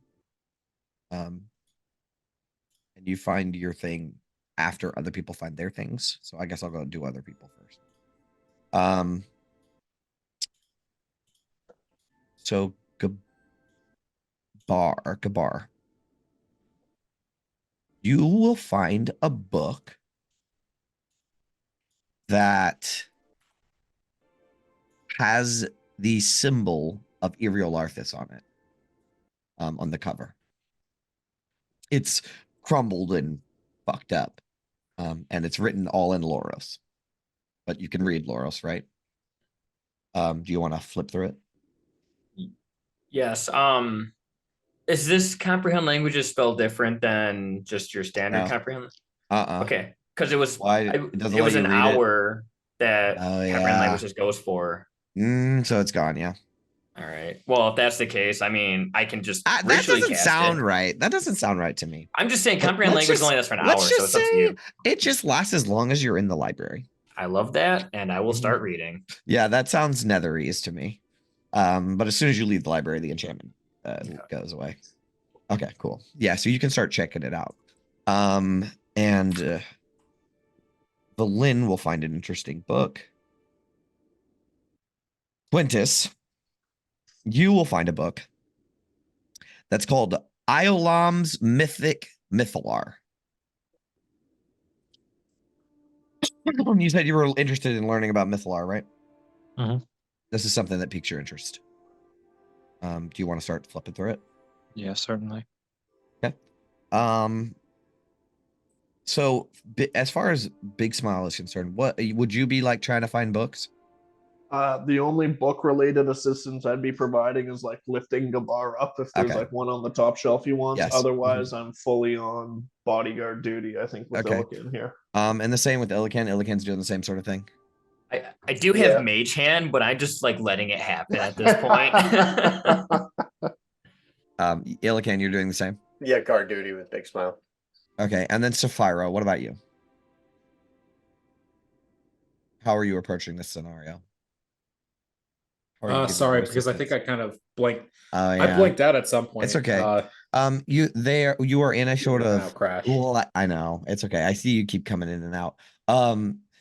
How would you be assisting in exploring this library? Would you be like actually looking at books, or are you trying to keep an eye out and lending a hand with the glowing crystal edge? I think I'd probably do that, just like have the axe as a light and like lift stuff up if I need to, because Sapphira is not really like quite sure what exactly to look for. So Okay, all right, cool. V, you are like actually looking at books though, right? More of like feeling, I guess. Okay, so you and maybe looking out for like any kind of languages that I may know. okay, very cool. So you do find something.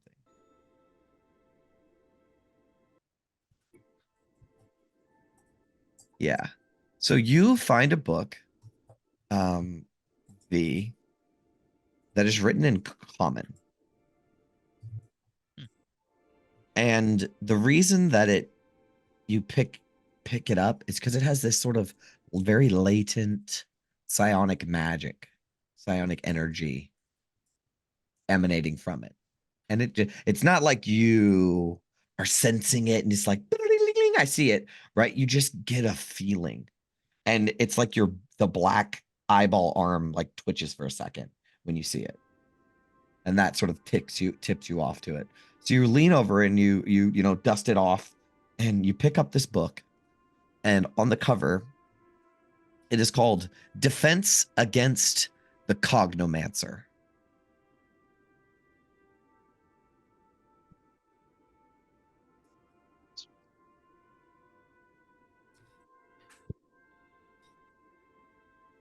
Do you want to start flipping through it? I sure will. Sure. All right. So back to Gabar. Gabar, as you study this book for a little while, you will see, you will get the idea that this book, is a sort of backstory of Iriel Arthas, but it's very propaganda sounding, and it makes him out to be just this like huge hero, and you don't know how much of it could be true or false. But the message that it purveys as you quickly scan through it is that it's about Iriel Arthas being brilliant from a young age, right? And he apprenticed under a legendary Netherese wizard named Iolam. He was driven by a thirst for knowledge and desire to elevate his people to unparalleled heights. You get the vague idea that the Mythalar and his arcane staff of power were the embodiment of his relentless pursuit of arcane mastery. The Mythalar becoming the conduit for the birth of his enclave, Yithrin. And his staff is an extension of his will, a beacon that heralded the unity and the might of Yithrin.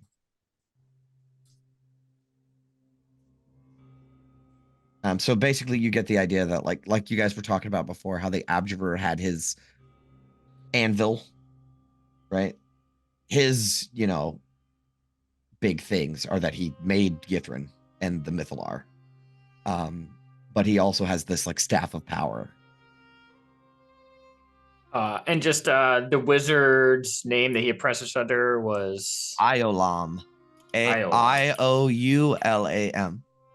Yeah, that name was on the title of the book that Quintus found, I believe. That is correct. So, well, before we get to that, Gabar, do you have any like specific questions that you want to get into? It's hard to decipher what is truth and what is false. I tried to give you what you decipher as facts. Yeah.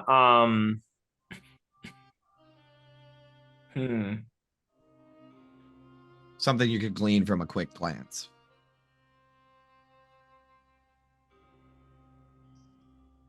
I'm trying to think. Shit. You don't see anything about other arcanists or the Ebon Star or anything like that.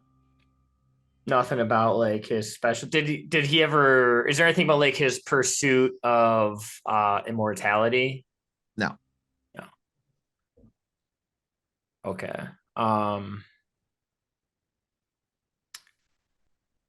Then nothing's coming to mind right now. Okay. I will get back to Quintus. So Quintus, you find a book called Iolam's Mythic Mythalar, and as you flip through it, you will see that this book describes the life and history of Iolam, the inventor of the Mythalar, the first person to ever create a Mythalar. And it's sort of a brief history of his life. I mean, you can look at his wiki page if you want. Like, if you were going to read the book, you could just like read the wiki page and get all the information. But the main sort of cliff notes is that like he led major battles against gray orcs. There was a time when the Netherese were before the Farum, where the Netherese were at war with hordes of orcs that come from a different dimension. That's where gray orcs come from. We only have green orcs in the Forgotten Realms before this event. So there was like this huge war with the Netherese and that. He was very successful and loved by all the Netherese. He invented the Mythalar through like after he was a successful general. And he made his enclave. So he wasn't the first to make an enclave, but he was the first to make a Mythalar. But his enclave was called Zenlinal. Zenlinal. X-I-N. Zenlinal. And the interesting thing about him is after he made his Mythalar and his enclave, he trained thousands of arcanists to become archwizards. So he's like, if you apprentice under him, it's like going to a good college, like Harvard or something. He learned to greatly improve his own Mythalar, so it's better than every other Mythalar ever. But during the era of the Farum sort of attacking, and this is where near the end of the book, he just disappeared. According to this book, Zinlinal is still a very prominent Netherese enclave. Just he's not the Archwizard anymore. He just disappeared. That's about what you get out of this book.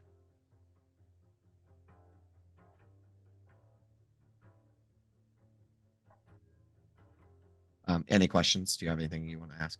I mean, it's not exactly what you were looking for, but you perused it just to get a good idea.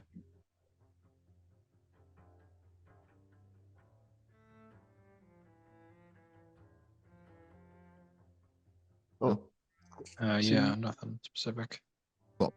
All right, so V, you find a book that's written in common, which is so bizarre, but some of these books are written in common. And you find, what was it called? Defense against the cognomancer. Yeah, defense against the cognomancer. Cognomancer. Yeah, that's right.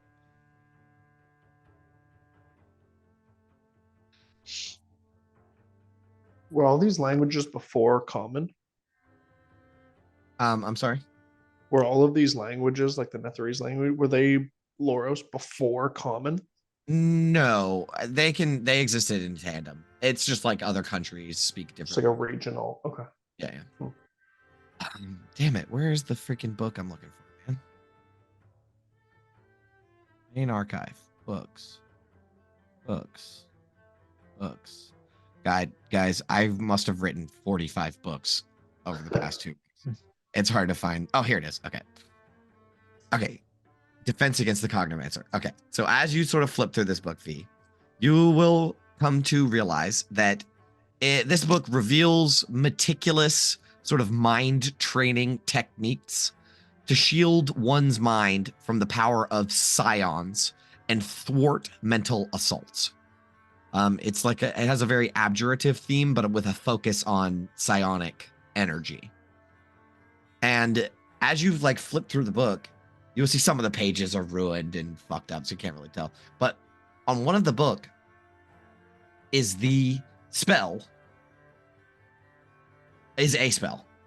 Like not like a spell scroll. Like if you copy this in your wizard book, you will have this spell.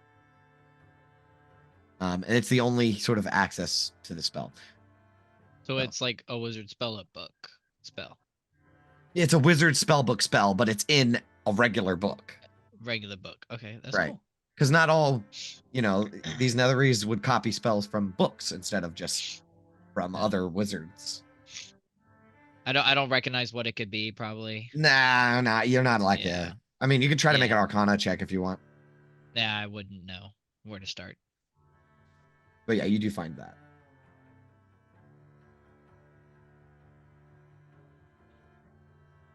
Very interesting. Is there other than the spell, it's basically just It's a lot of like BS. No, not necessarily BS. It's like a self-help book. It's like teaching you techniques to like over the course of, a year you could strengthen your willpower, or something, you know what I mean? But it's mostly just tips and tricks. Sounds like a lot of BS to V. Sure. But like looping thought patterns and stuff like that. Like you can prevent yourself from being like psychically commanded if you think a certain way, and train your mind. Okay, never mind. That's actually pretty interesting. Yeah, it is like actual, that's cool. defense against magic techniques, but you'd have to train them. It's not something you can just read the book and magically learn. Yeah, she'll hold on to that. Actually, can she rip out the section that is quote unquote spell and keep the rest of the book? Well, yeah. All right, and then she'll just roll up the pages of what she thinks is a spell. No problem. Don't need this. It's basically useless to you for sure. Okay. Does anybody? That represented 30 minutes. We converge again as a group. What would you like? Begin.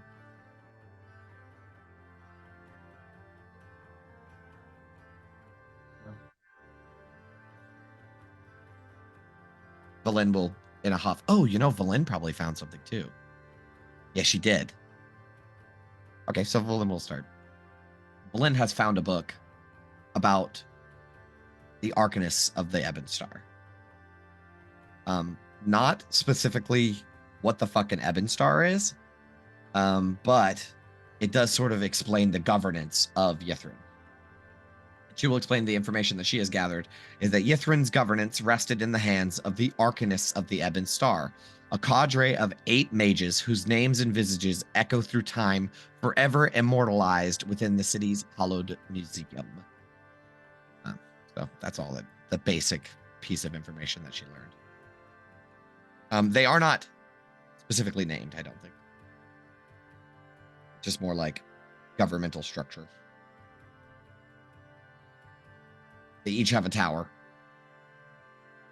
Oh, and probably that the necromancy tower is the largest in out of like a lot of Netherese enclaves. Need They, space like- for all those thralls. Yeah, it's a huge place. The Tower of Necromancy. Other than that, it's just Is the language clear enough to determine if they're speaking of Arcanists of the Ebon Star, like specific people or specific titles or offices? I have office title. So yeah, like different people could have held it over the time. It Correct. might not just have been. That's probably like, why it wasn't specifically named. But it does present like some of their roles in the society of Yithrin.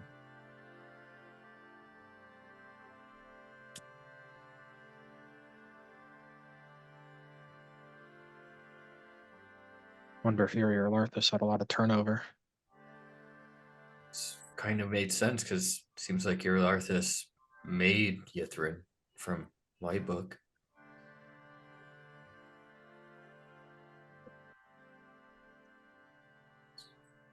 All kind of his doing.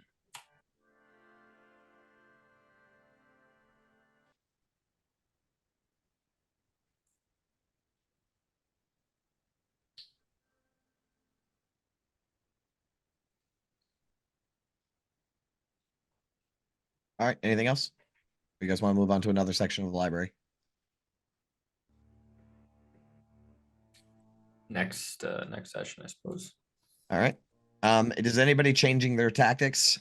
Does more people want to investigate and look for books, or do you guys still want to keep an eye out like Big Smile and Illican and Sapphira? I think I'm set on bodyguard duty. I don't know. It Okay. won't. If I were to give Big Smile some key words to look out for, Sure. would he actually be able to like help or Yeah. something or Oh, something? yeah. Like, just because it seems like we need more people looking through books than the three people who are. Yes. It does Okay. seem that way. That would be technically like investigative work, I guess you Yes. could call it. Yeah. Yeah, Ellikin's not the best at that. He will continue his guard duty. Okay. Sapphira, would the same be for you? You wouldn't necessarily be looking around. I know. Yeah, Quintus mentioned something about the Earth Elemental section. Uh-huh. Could I peruse that for a wee bit? So here's the thing. We have discovered that the library just changes randomly as you walk through it. Okay, yeah. All right. So you will have to see what you see. Maybe I can go where he said it was, and then if I just couldn't really find anything. You can keep an eye out for it for sure. All right, all right. I'll do keep that into consideration. Big Smile, would you like to do what Gabar suggested? Yeah, sure. I mean, if I'm just looking for specific symbols, Yeah, I mean, like I would Yeah, yeah. draw like out. Well, I can't write in Loros, but I can like point to like one of the books and see like this means Iriel Arthas. Try to find this symbol anywhere. You know. Okay. Could I change my search filters? Yes, of course. Instead of like going off of a psionic feel, could I do the same thing and like kind of ask Quintus what the word for spindle would look like, Okay. or what he thinks that would translate to? Sure. Yeah, I'll do that. And also, I think that symbol on Erie or Larthus, this thing might have been like a symbol of the Ebon Star, that 8-pointed star. So maybe look out for that symbol as well. I guess I'll do that. Yeah, you can look out for the word spindle. Okay. All right. So you guys move it around the library. This will be another 30 minutes of exploration. And the area that you find is similar to the area that you ran through, Quintus and Sapphira and V. So it's ironic that Sapphira is actually keeping an eye out for this time. So I think she might notice, oh, hey, I recognize that symbol from the other room, and you guys gravitate that towards this room. You will see intact, but cracked in half, half of it laying on the ground, half of it still above the archway, that this room was once called Elemental Studies. This is not the same chamber that you have passed through already. It is one of many. So you guys are up in this Elemental Studies chamber. Why doesn't everybody make an investigation check?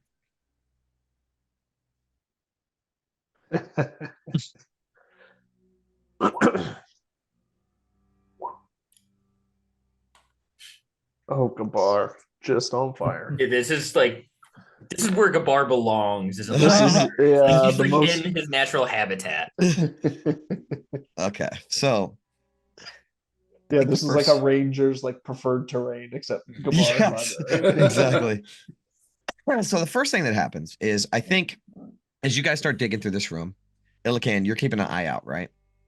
You will peer around the corner into a long corridor, or like maybe it's this place is huge, right? So I say long corridor, but it's like 50-foot wide, and you will see whatever light you guys have reflecting in this room, or the continual flame spells just periodically around this place. You will see a glint of gold, and your heart sinks for a second, but you realize it's like covered in a pile of rubble. With you focus your eyes on it, and you will see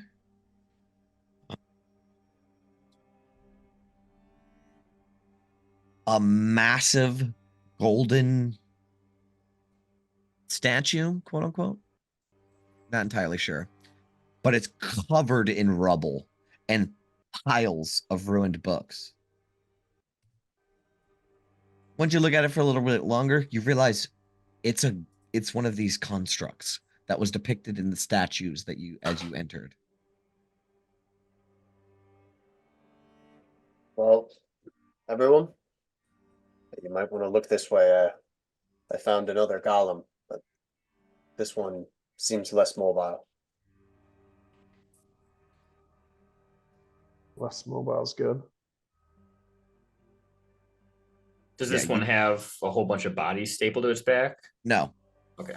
In fact, it doesn't have weird golden spikes either. It appears that its back was once a platform of some sort. And that leads Gabar and maybe those insightful but also intelligent might realize that these golems used to stack books on their backs. Fantasy forklifts.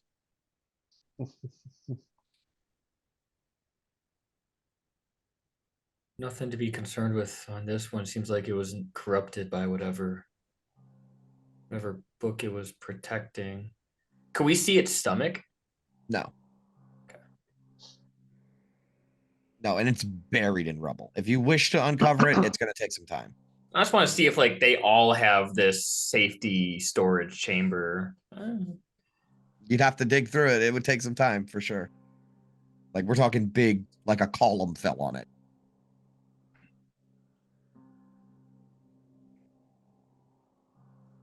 I mean, if it's not trying to kill us actively, it might not be worth it. I don't know. I mean, say that thing that was corrupting it was a spell book, and you could put spell books within these things. And there's one in here. But Start digging if you want me to, but it'll take a little bit here. I mean, they also could have made them person-sized. I think they made them giant to beat the shit out of people who try to mess with books like we are. Definitely looks scary enough for that. it also looks dead. But we can keep moving. I just point it out. Could be something in there worth our time.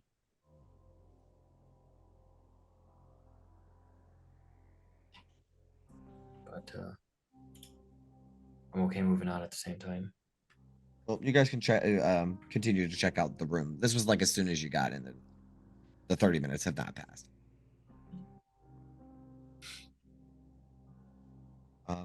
So, for example, the You find a book. What are the languages that you speak, V? Oh, you don't have, some of them. The ones. Yeah.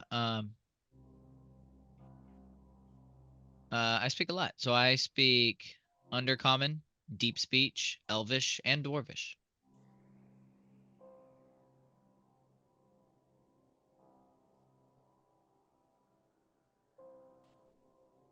Elvish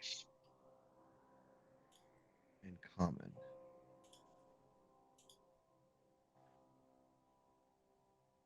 Okay. Let's say this one is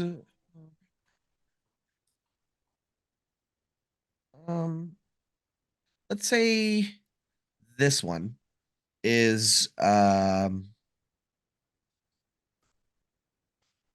written in Elvish. Okay. So this tome that you find is written in Elvish, and it's called Primordial Resonance, Volume 3, Fire.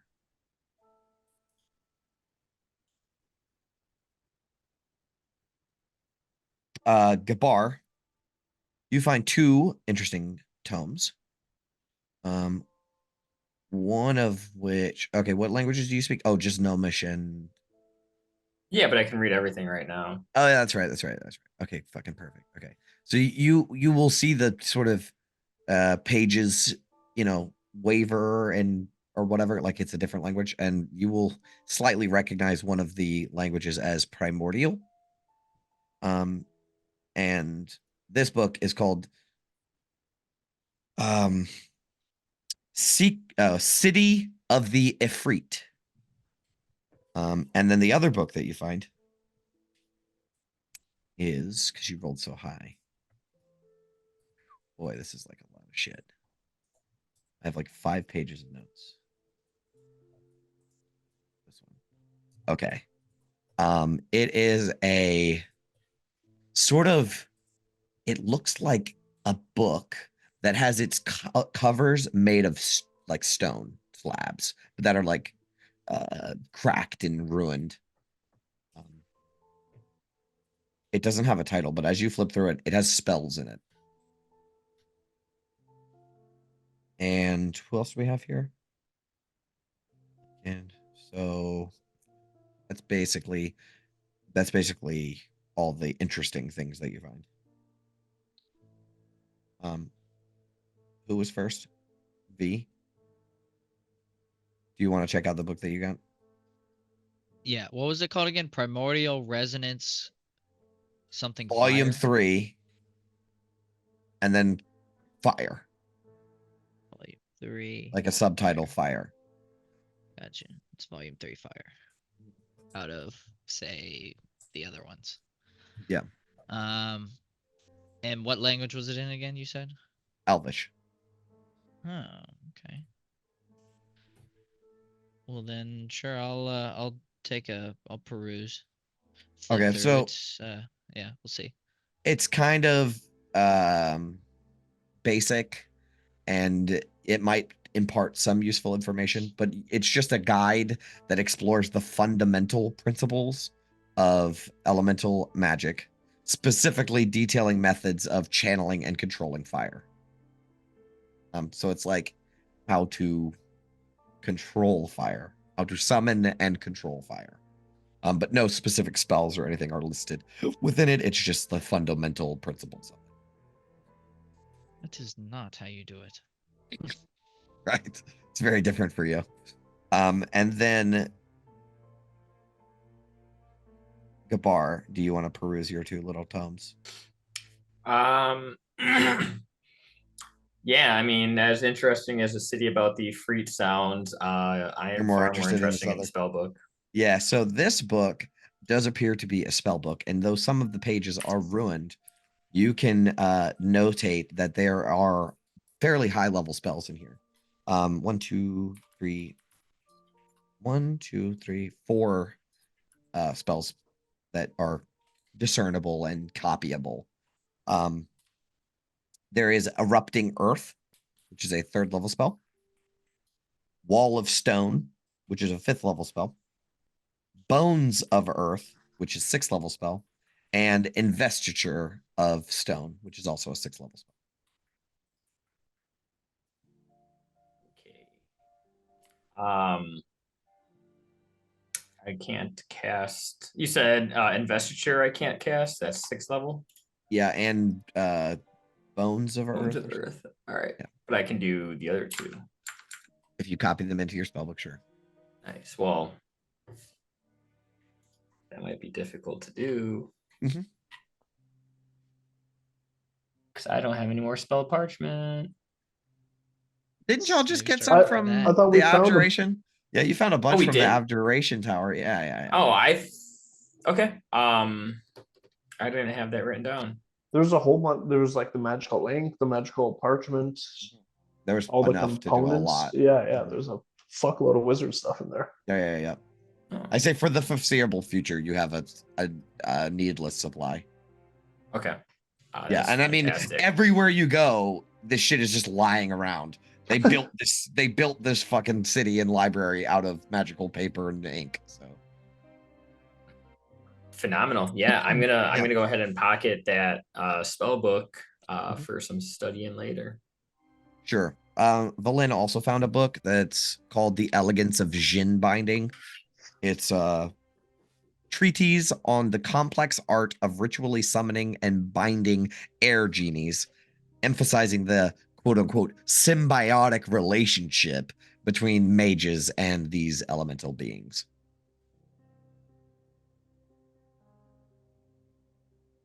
Okay, that was 30 minutes of investigation. You guys want to check again? Check somewhere else? Are we getting closer to the ping, or Do is you that still have like that a ping up? random? It's Oh pretty no, no, it went away after 10 minutes. I didn't even have it when we got to the area in the first place.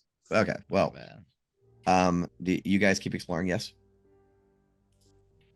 Yeah. How- and- Just like a quick mental check. When did we anticipate that ice devil was going to be there? It was going to be today at some point, right? That's what we kind of Maybe. surmised. Well, the spell that was hiding our tracks ended today, this morning. Right. Well, that's what it Well, was. That's right. Okay. didn't you did a divination and said in the next 24 hour or however many things. That You was remember that? only an augury. And that only lasts for 30 minutes. So I would say if in the next 30 minutes is Oh, this the thing next gonna 30 get here? minutes is he? Yeah, and that Yeah. was this Hours morning, ago. right? Yeah, I think Yeah. that was Yeah, this hours morning. ago. Okay. Okay. I mean, we are kind of in a labyrinth, so he's gonna have to find us. It's true. Okay.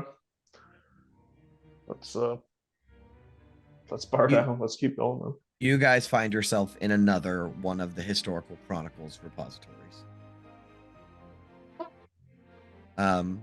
You guys want to check the area out? See what you can find? Sure. Yeah. Investigation checks all around, please. I mean, of all the buildings in this place, I feel like this is really wasted time. Anything could be immensely useful here. We just don't know it. Sure. Okay. You guys are rolling like shit. Pelican popped off somehow. Yes, he did. So, Got another 8.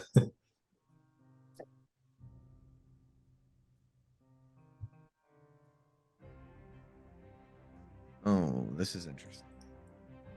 Okay, so let's say before you get there, I have to like interpret my roles here.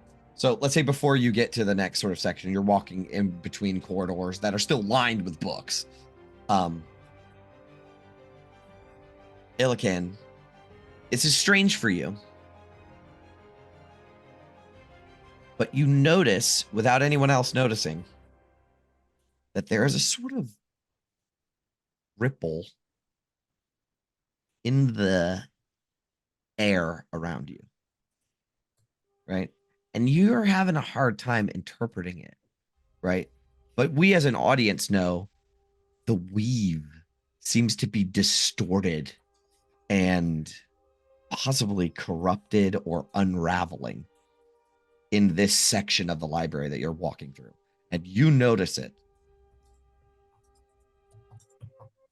Yeah, he the way he interprets it is that it's some kind of ripple of what he's seeing, but there's no material, there's no nature, there's no nothing. Right. So he just like wipes his eyes and he's like, did anyone see that? It's almost like something in front of me had like wobbly glass in front of it, but I don't see anything now. Those of you that are arcanely adept, so I'll give it to Quintus, V, and Gabar, you will all notice now that Illikin has pointed it out that this section of the library that you are exploring has like the weirdest thing going with the weave right now. And you can feel it now that you've like, it's like the hair on the back of your neck is standing up. Like V can see it, but like clearly, but you guys can just like feel it. But V, you can tell like the strands of weave that are latent in this area are like literally spiraling and unraveling as if there's like a worn hole in your jeans.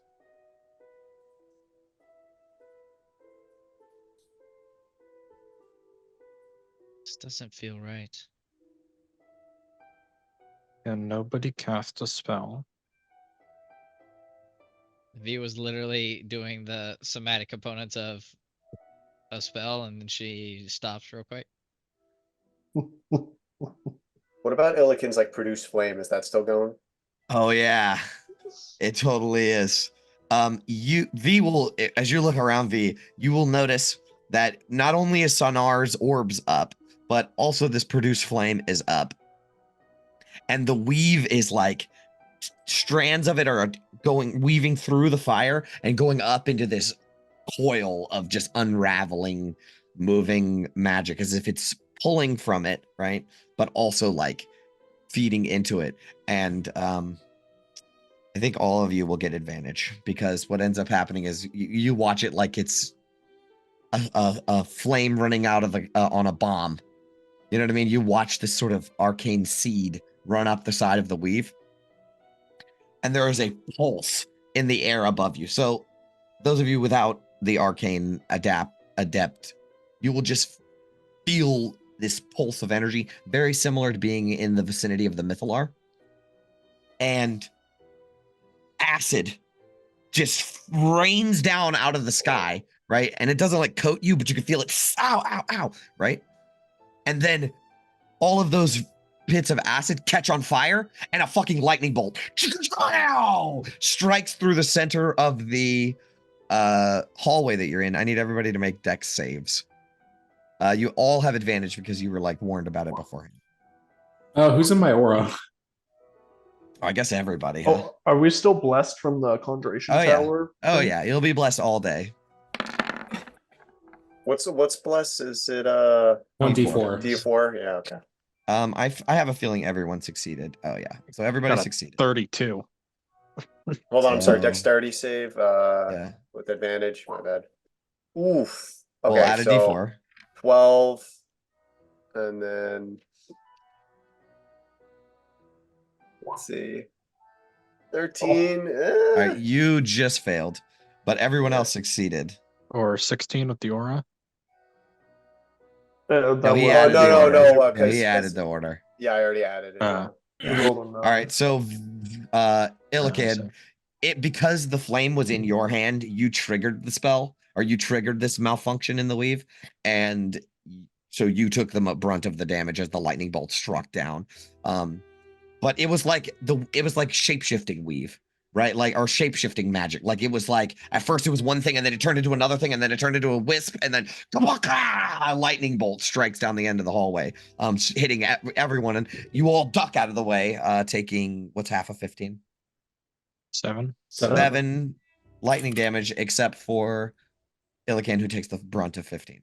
Yeah, so his like hand and arm are like singed now. Maybe he Yeah. even has like a lightning scar going down. Oh, sure. That hole, that weird hole in the weave is still there. All right, let's stop the spells. Yep, Sunar taps his staff and the orbs go out. Are you all right?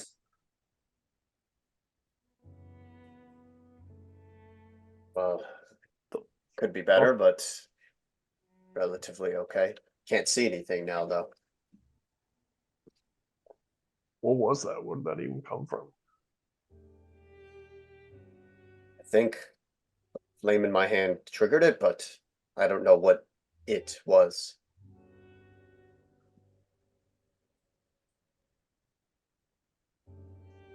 I think we've been sailing in choppy seas this whole time, and we just hit a whirlpool.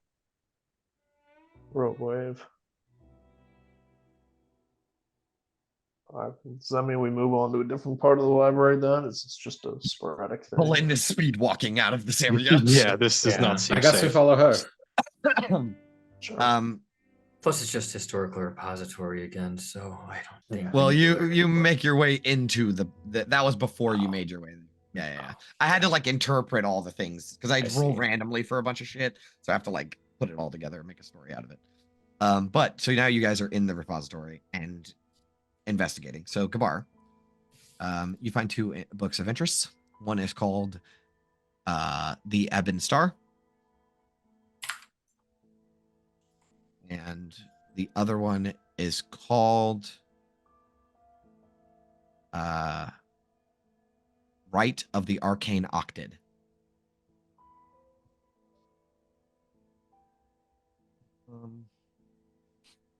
You guys really suck.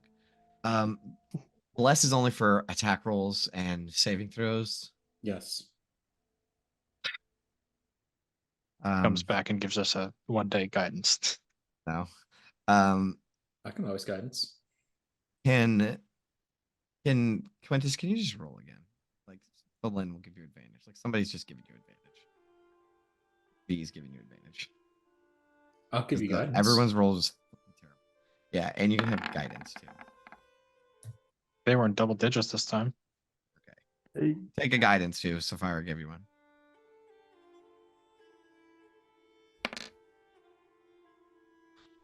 Okay, that is just what you needed. So you will find it's not necessarily a book. Remember when you said you were looking for newspapers? This is sort of like a pamphlet that has like a harder cover. So it has managed to last the ages.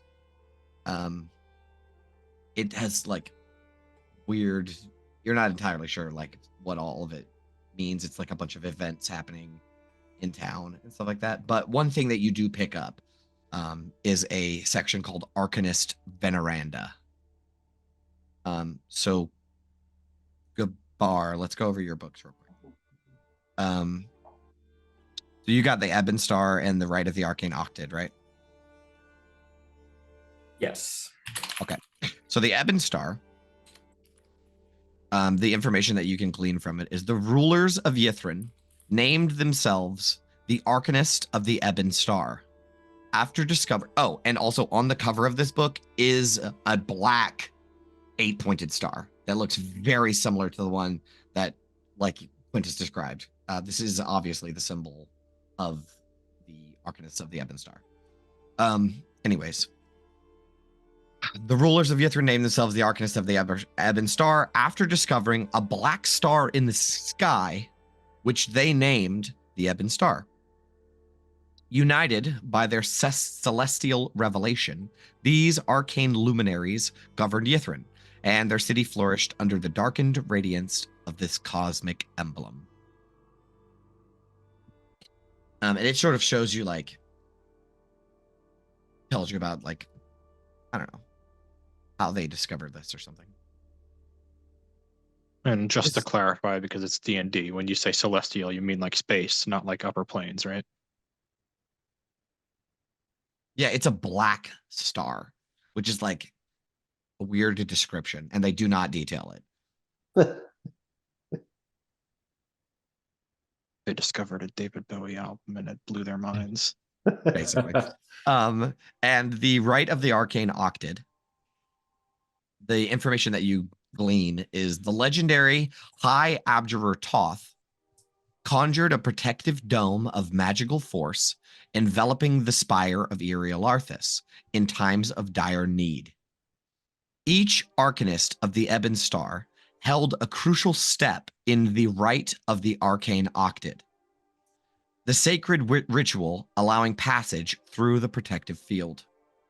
Within the towers of these arcane luminaries, the steps of the ritual were safeguarded.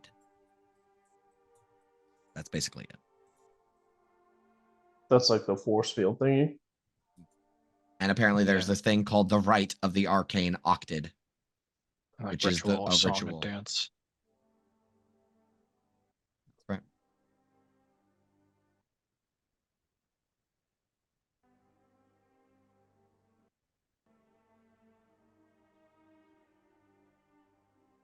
Who rolled like a 9? I know somebody rolled like. Oh, Quintus. I didn't tell you about books that you found. You didn't find book, Quintus? Oh yeah, you got The advantage. hardcover pamphlet. Yeah, you had advantage. Okay. I'll give it to, because V is actually looking for books. I'll give it to V.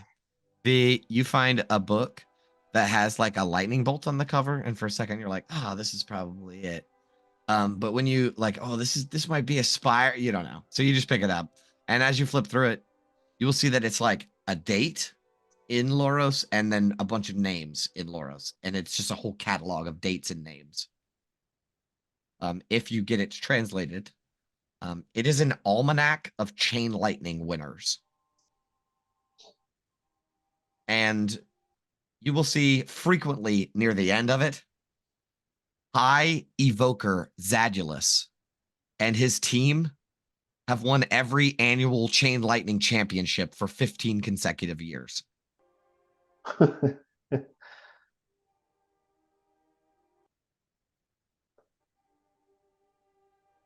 Yeah, I who's write gonna? snow drifters at the very bottom.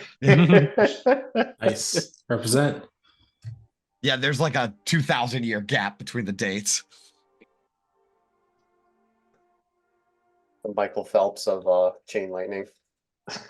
And he's Sure. the high evoker, or the high evoker. So he's like, Yeah, I think maybe you get exploded if you beat the High Evoker and Chain Lightning. yep. Yeah. It's good stuff. Okay. That's what you guys find in another 30 minutes. Care to keep exploring? Sure. I think so.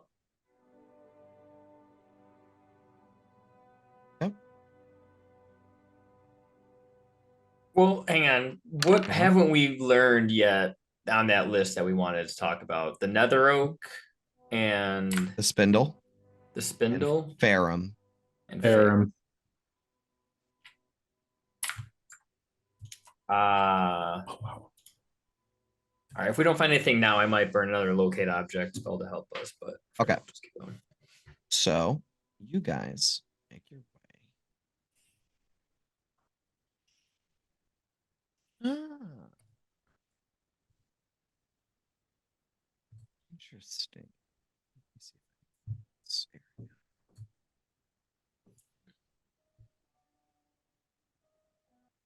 So the next area that you find yourselves in is a massive chamber. And all around it, it has more tables. I mean, everything's ruined, right? I mean, we're talking piles of rubble in all of these chambers. But this area has like strange maps that are like in like smashed glass cases on the walls, weird globes, and what are those like metal things of the universe?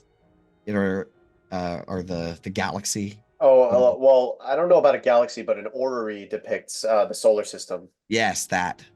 There's like weird orreries that don't make any sense and stuff like that.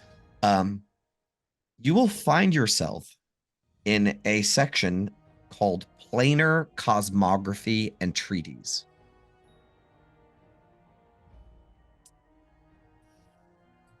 As you investigate this area, however,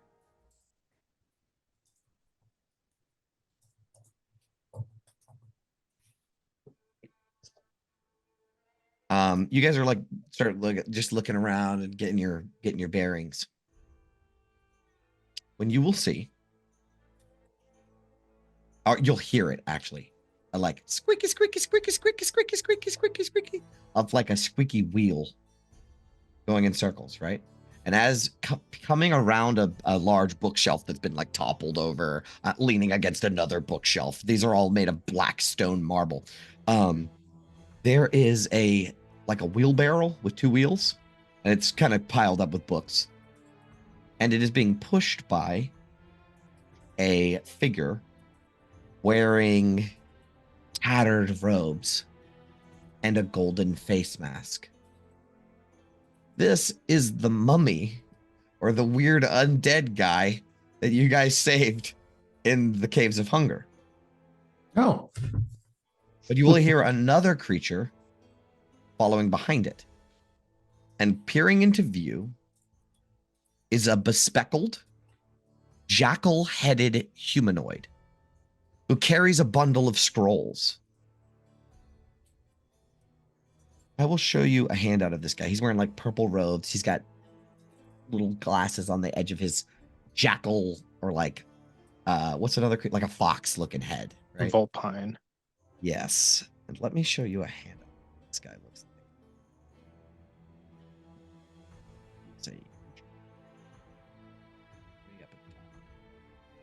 Aha. He looks kind of like this. And he will like peer around the corner and see all of you.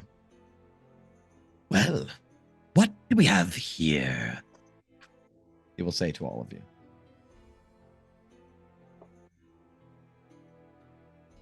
And sort of place the scrolls back into the wheelbarrow, like look upon all of you. Tapping his foot and with his arms crossed. And Quintus, with his knowledge of fiends, clock this thing. It's speaking in common. These are like kind of, yeah, I mean, let's make you can make a check. Oh yeah, you recognized the other guy, didn't you? Or no? Yeah, Last you time recognize encountered? the Mezzoloth. Okay, then yes, make a Arcana check or a history, either one.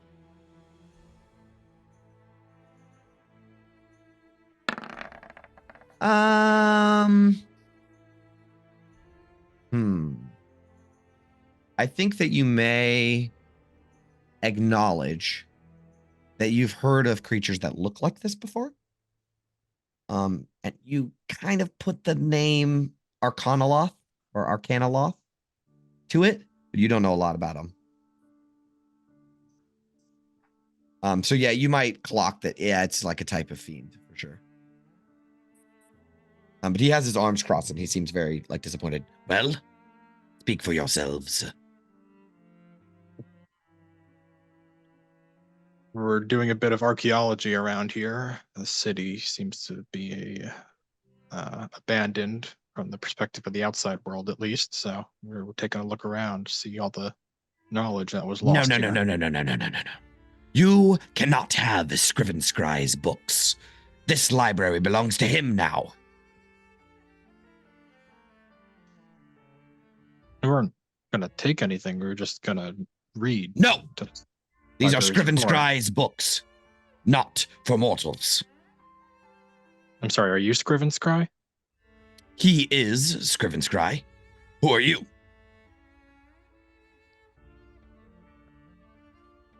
I'm Quintus.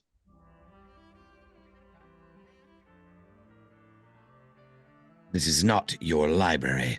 You are unwelcome. I mean, not to be rude, but without us, you wouldn't have him there. So I feel like we've earned a little something. The librarian. Yes, that one was trapped in ice. Scriven Scry did not need the librarian. Scriven Scry was doing just fine until he showed up. I'll kind of look around at the state of things. Well, now you're just gonna hurt his feelings. I'm Hey. gonna lean. I was just gonna lean over to Gabar and say, I think we can take Scriven Scry. I think so too, but he might know a lot about where to find things that we need. He will say, if you do not leave at once, Scriven Scry will finger of death each of you.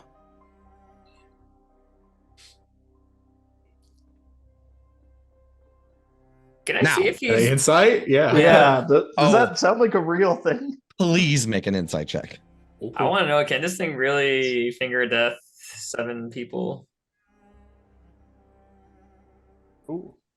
You remember that 16th level one shot I ran? Yeah. This was in that. So Gabar, you do get the sense that he's very magically adept.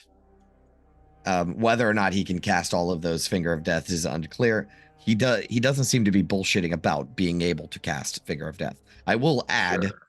Sapphira and Illican, you both can realize. Actually, Illican, you will think that he is not fucking around. He is very dangerous, and he can cast some very high level spells, and it is not something that you want to mess with. Sapphira, you can tell he can cast a couple of Finger of Deaths, but not that many. But killing one person or 2 people is horrible. Like, you don't actually want that. So Yeah, I don't think Sapphira does not want that. yeah, he can definitely cast them though. And he's like, get the fuck out now, or I'm gonna fucking kill you. But he's saying it in a very matter-of-factly way. I think our time at the library here is done, fellas.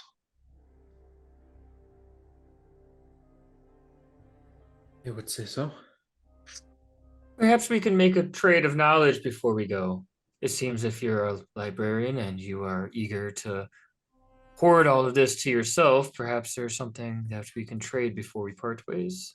Yes, when's the last time you've left this place? I mean, we have knowledge from outside.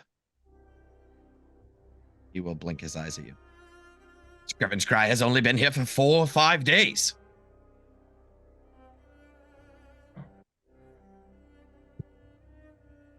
And Scriven's Cry very serious, and he seriously doubts that you have any information that he would want. However, he thinks if you want to read Scriven Scry's books, you can help him with something.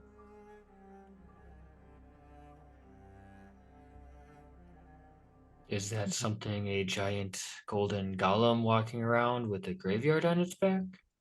He will push up his spectacles to his eyes and tap on the side of his snout. Scriven Scry is searching for the Book of Keeping. He has searched this library for many days now and have not found it, but Scriven Scry has found something equally as promising. As this little creature has claimed, there is a library golem still active and still patrols these halls. Library golems were created to protect important and usually forbidden tomes. This golem seems to have a very valuable book in its chest. Scriven Scry could get it himself, but he doesn't like to get his hands dirty. Plus, the library golem keeps out the tomb tappers. Scriven Scry was going to leave it, but then you all showed up expecting to read Scriven Scry's books. He will not allow it. So, if you want to read Scriven Scry's books, get the tome from the library golem and give it to Scriven Scry, and we can call it even.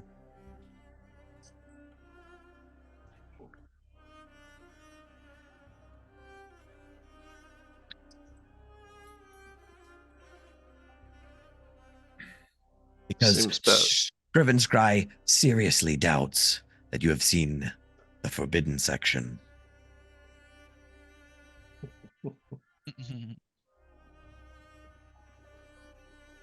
I was probably mid-sentence saying to Gabar, this seems like a bad idea, but as soon as he put that little tasty treat out there, I feel like Gabar probably stopped listening to Big Smile. Yeah.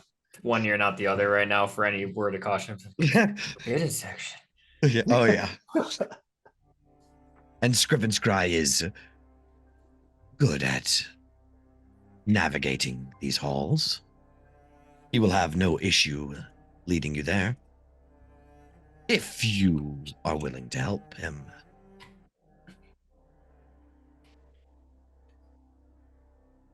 Can we trust this type of thing, Quintus? Probably.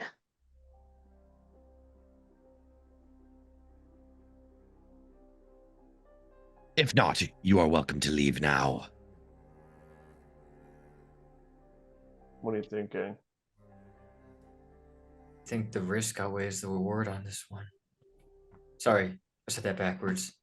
Can't think straight. Reward outweighs the risk. Insight. I think we do this. Want to go get it? Did you say you wanted to make an insight check, Sapphira? Yeah. Okay, what do you want to know? A, if this guy's being truthful. B, Sapphire has never seen or heard of anything like this before. So Truthful to what effect? Like he will show you the forbidden section? yeah, or if it's like if this isn't going to come at any additional cost, basically. Okay, sure. Make an insight check. Wow. Okay, so you can get a couple of things. One, he is being truthful that he doesn't want to get his hands dirty. This is literally something that he could solve himself, but doesn't want to.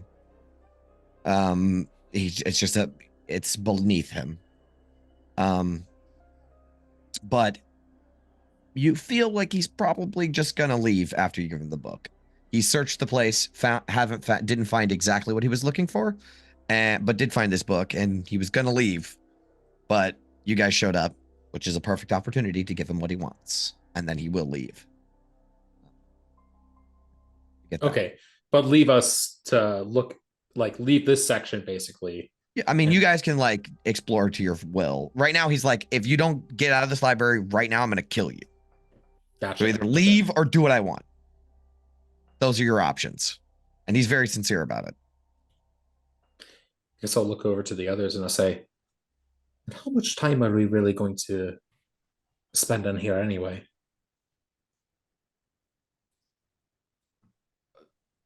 I think there's some stuff we need to find here.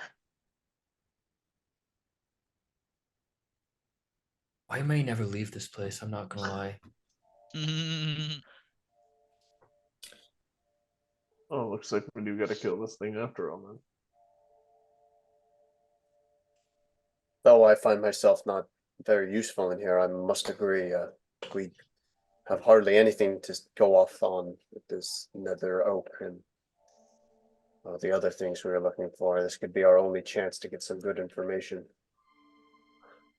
Flynn, are you going to be okay fighting this thing if it buys us some more time in your library here? Bolin will say, as long as I can take a look at that book. Right? And when she says that, Scriven Scry's like eyes will flash red. And Scriven Scry will say, Do not open the book. It belongs to Scriven Scry and is for his eyes only.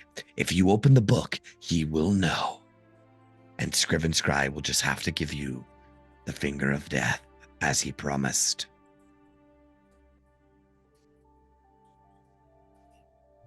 Recipe for disaster.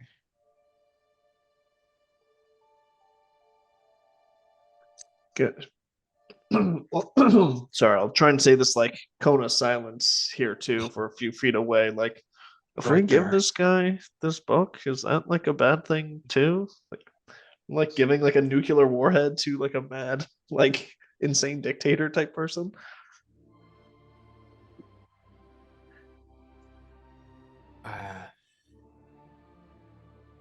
I probably at the same time, I don't see what other choice we have. All right. I'll give you a look like So is another choice. I mean, what other choice? Just leave? Open the book, kill him? I don't know.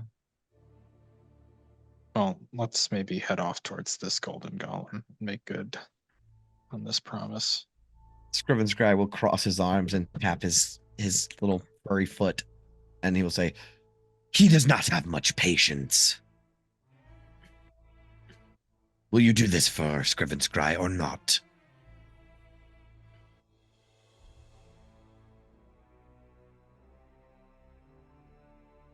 So, Yes. yeah, we in? looking around the group, fuck, are we gonna do this? Sure. Quintus, V, Illican, Fira. Darn, next on the line again for someone else's gain. Seems like we're doing that an awful lot. Way too more than I would like. I'd rather not be magically bound by any agreements. Though I'm not much of a reader, I can see the value of this information. As I said before, I think it's worth the risk. Scriven Scry will say, You are not to read any more tomes until this beast has been destroyed. And the book is brought to me. I guess you don't have to kill the thing. Just like he wants the book, so he doesn't give a fuck. So until this book is brought to him, you better not read any more books. And he will say, I will know if you have.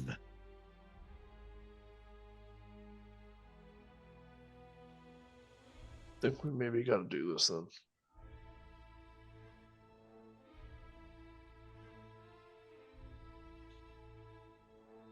So you have an agreement with him.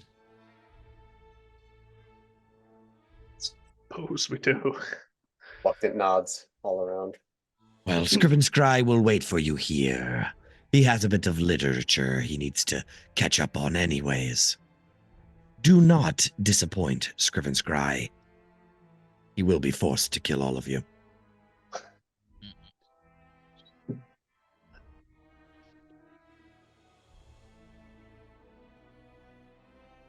All right, then. I suppose we start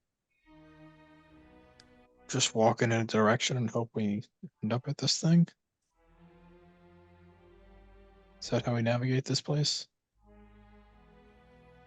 I suppose so. I think this place has a bit of a mind of its own. Scriven Scry apparently has no issue.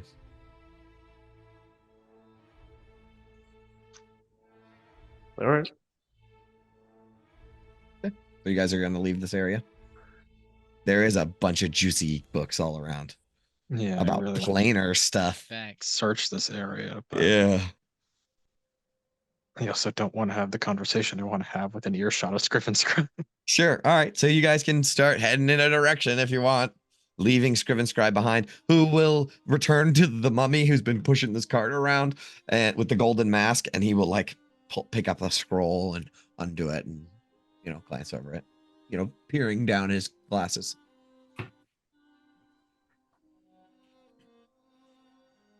So you guys walk away from him into this labyrinthine library. Sure. I mean, I didn't want to say it in front of him, but we have an option here. We get to choose our battle.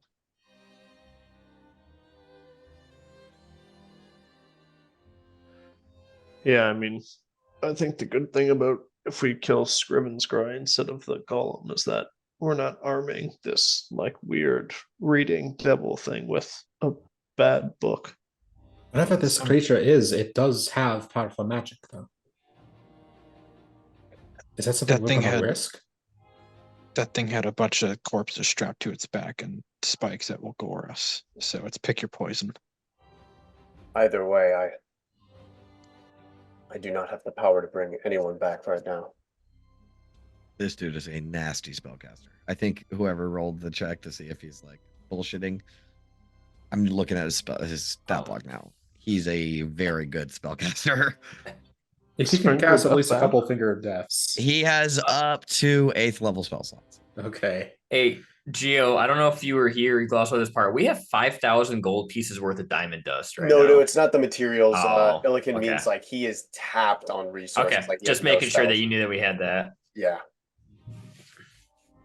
Y'all got a long rest. You might not have reset because y'all got a long rest Yeah. last. Oh, Yeah, so, well, Because I have a bunch of spell slots. Yeah, still. I don't you know how might you'd not be have- tapped. I'm like, there's no way we went through a bunch of Illican's resources when he Uh-uh. wasn't here. oh, No, we I didn't. assumed that Eric took care of it all. Hold on. No, Let's see. he just did the dice rolls.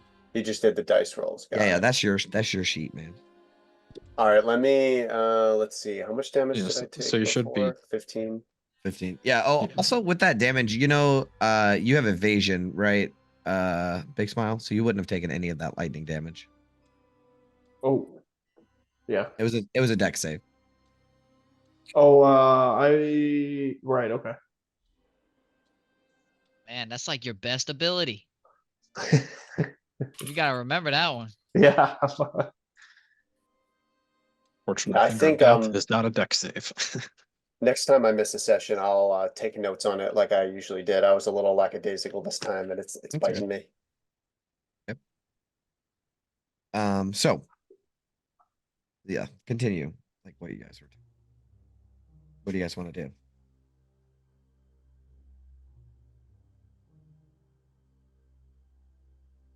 I think Valin will sort of put this into perspective, because she was hesitant to fight the golem in the first place. If you fight the golem, Scriven will leave. If you fight Scriven, you might still have to fight the golem. Yeah. Unless you're careful about it. All right. Going to kill this golem? Or are we just going to try and take the book? Just take the book. I don't think you all understand what we saw. It was chained and barred inside of the golem. Yeah, it sounds like trying to take somebody's heart while they're still alive. Like it's easier to just kill them.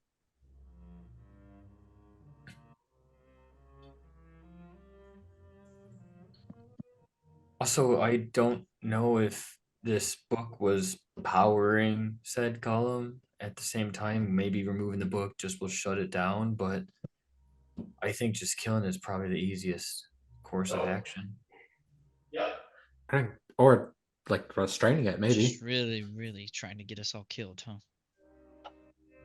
I'm really trying to save all of our fucking lives by not going back out into Yithrin ill-equipped. Yeah, I mean, if we get to the Arbitorium and we have no idea how to even craft the wand, what the hell are we doing? I mean, what even is this thing going to do with that book? It's some kind of fiend. I don't know. It was? I thought it was just a. I thought it was just like something like Illican. It just had like a fox head. Yeah, I mean, it wasn't, red and winged and all the typical stuff, so I don't think it was a devil, but That's usually what the order taught me about.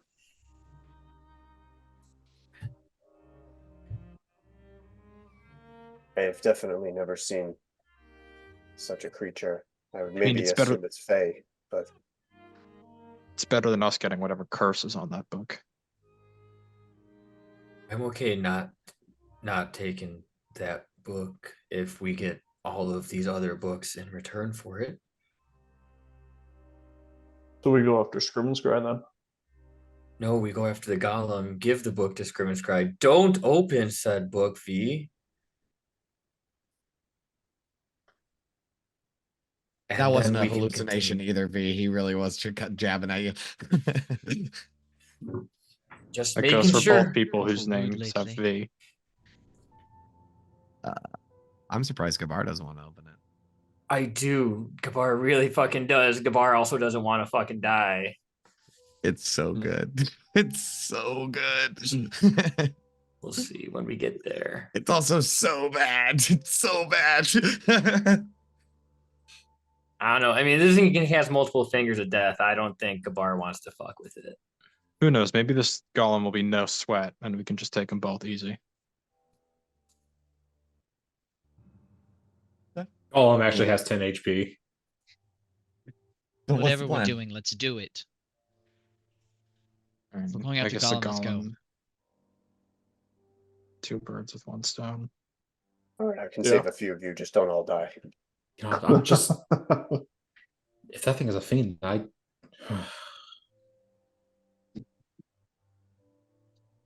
Not gonna lie, I did not prepare a whole lot of offensive spells today, thinking that we're gonna be reading a lot. All right. Well, what is the plan then? You guys want to just wander until you find him? Yeah, so sorry, is that the plan? See if we can find this golem. If he doesn't bang us up too much, then we bang out Scrib and Scry as well, get both of them. That seems like best case scenario to me, but it also means we're going to be tapped.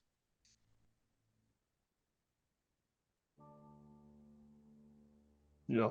New is a good place to rest. If we get rid of the Golem, at least we won't have to worry about anything sneaking up on us. I'd imagine the devil that's after us might struggle to find us here anyways. That thing's a fiend and it can navigate this place no problem. It might be specific to that thing, or it might be because it's extra planar. Or no. A little bit of column A, a little bit of column B. I don't know if we'll necessarily need it, but does locate creature work on constructs? Yeah, I think so. It's a creature. All right. Yeah, Illiken's got y'all covered if we get lost.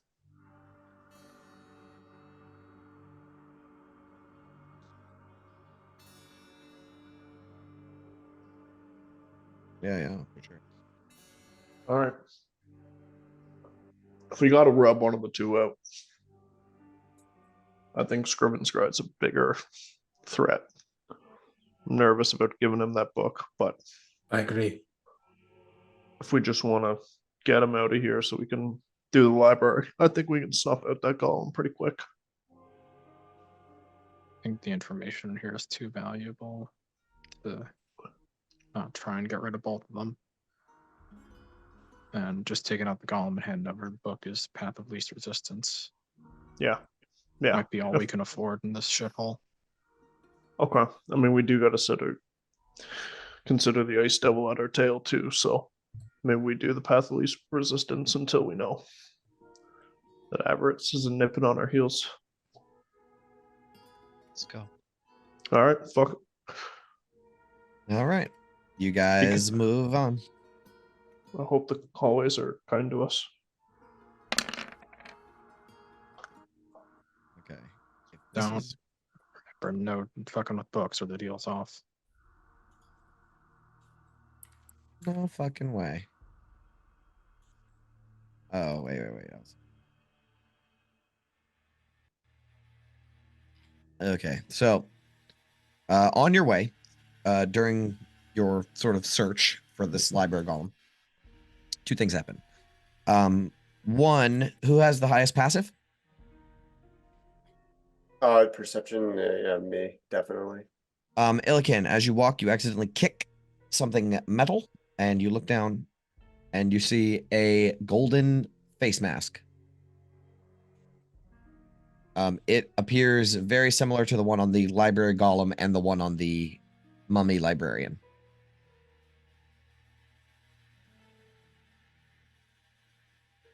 As if All right, there yeah. was four mummy librarians at one point. He will point it out for sure. It's solid gold. Can he, pocket it? Sure. All right, he will do that. Why don't you put that in the old bag of holding here, kid?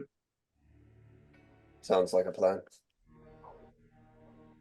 The other thing that happens is okay. You step into a wide chamber. And as you sort of pass the threshold, it is eerily silent. And after a brief moment of walking through this chamber, you realize this area is magically silenced.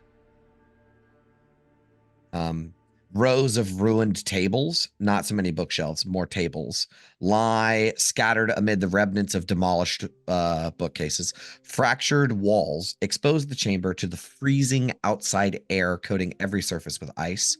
Piles and rocks of rubble intertwined with ruined remnants of dozen frost-covered books. But it's basically like this is a reading room or a copying spells room, stuff like that. But it's magically silenced, this whole area, and it's like columns that run down it. But it apparently is part of the outside exterior, because the walls are cracked and ruined, and frost is coming in through there. Okay. Next section. Sorry, I have to like write the story with random encounters.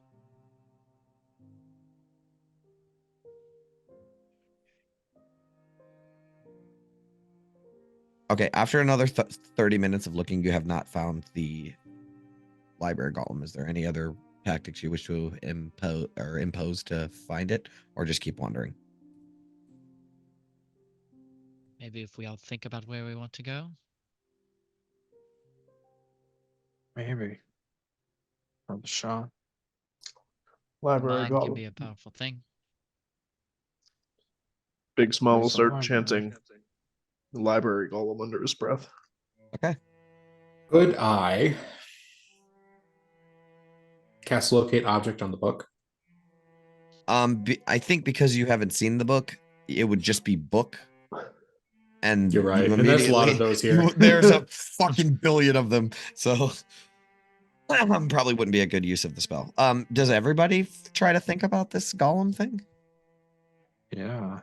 To the best. It's better of- than just wandering. Yeah. Okay. Very interesting. So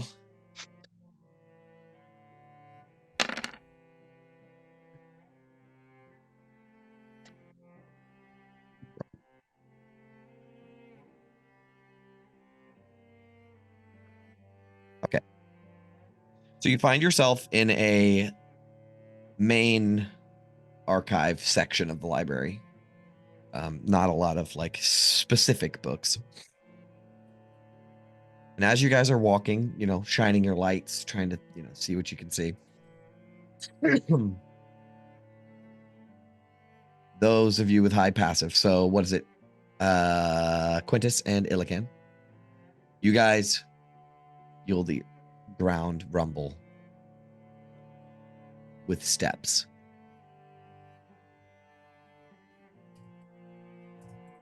Holy shit. It worked. It's coming.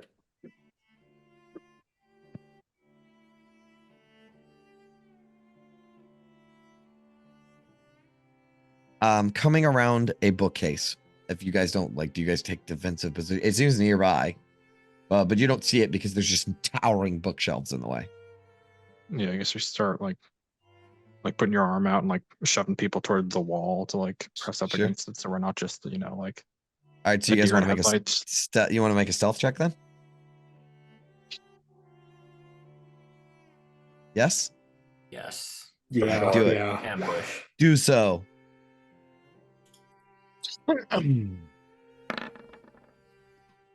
Holy crap. Up. Oh, Wow. Wow. Even a 12 for Sapphire, that's pretty good for heavy armor and -1. Yeah.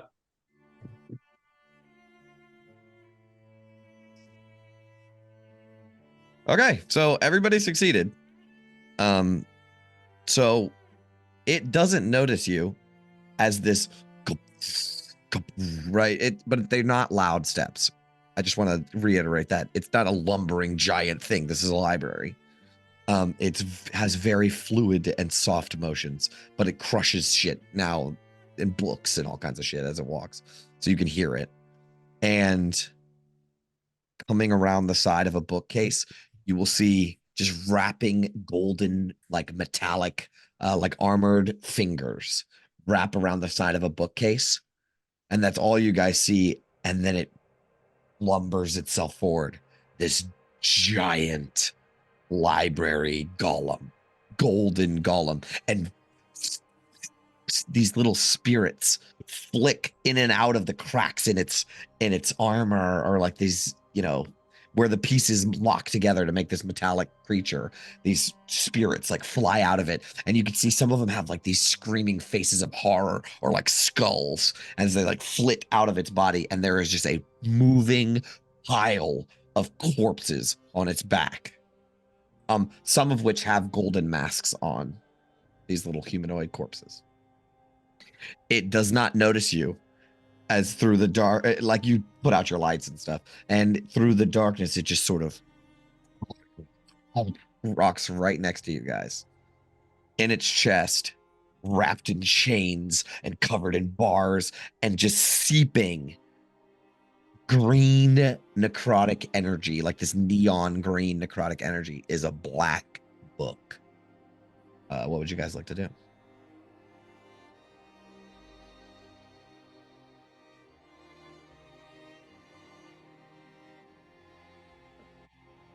We just jump it now. Well, I'm ready to throw a punch if everyone's in position. Just give him everything we got. Sneak attack. Yes. Let me find a good battle. Let's all hold an attack. Ring rate this guy. Just all of us at once. Stab into it. Okay. Let me see if I can copy between maps, because I actually like a different map better for where we ended up facing this guy. Let's see if that actually works. Ah, it does. Perfect. So we'll say like this. Guys.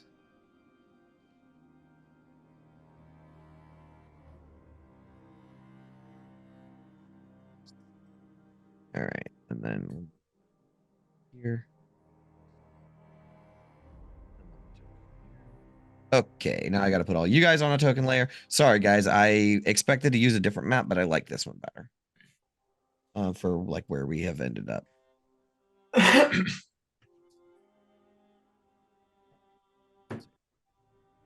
Big smile.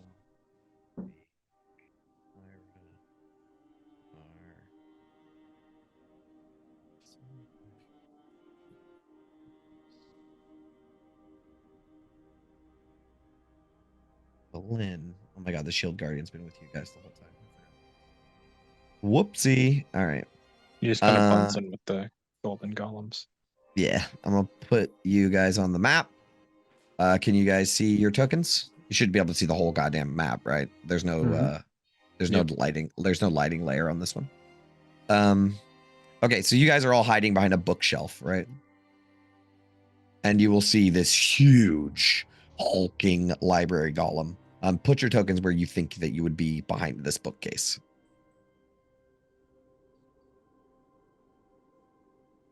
Yeah, I do think Valen would be more in the back. Yeah, the only way out, like, to get to the target is like Is to go up through this around way, north or or, down or, south, or, like, or yeah. this way, yeah, or Yeah, this way. yeah. Actually, I think How Valen- tall are the bookshelves? Like to the ceiling? Yeah, I mean they're very, very, very tall. Like you could barely make out the top of the spikes on its back from the other side, like from where you're at. You know what I mean? Okay, is everybody in a ready position? Yes? Yes. Okay, I want everyone to roll initiative. I hope this fight doesn't last 10 years because we are already getting late. Everybody There we in go. the aura gets It +3, Shit. including me. Oh wow. Pretty middling. +3. Yeah. All right, y'all edit your numbers and we'll put your initiative in order. Jay, do you have battle music too, buddy? Yes, yes. Fuck yeah. Fuck yeah. All right. Just as everyone else is about to jump, Gabar gets distracted by a really juicy looking book. Oh yeah. Ooh. I didn't know they had smut here. In fact, More Gabar, smart, fuck yeah. it's a spell book. I'm just like, oh, what's the like when in Aladdin, the monkey, he just Oh, like, yeah. he The just gem. has to, Yeah. needs that big juicy gem. Okay, so this creature will be surprised, probably. I make sure he actually has that as condition. Yep, he can be surprised for sure. Oh, I guess it's not a condition. Not in this edition. No, it's not a condition, is it?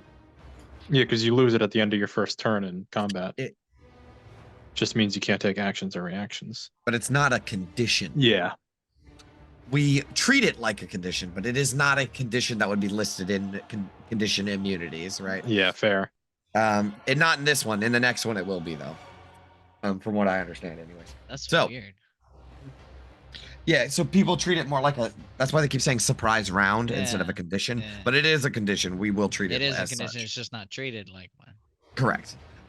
So big smile. You are first in the order as this giant fucking thing start lumbering around, and it's like about to move past this bookshelf.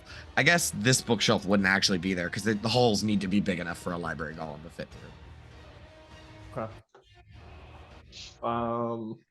With that said, yeah. So these imagine rolls- it's like a fallen over bookshelf, probably. Gotcha. Big Smile's gonna psych himself up. Yep. And just start sprinting towards this thing. Get Okay. as far over there as possible.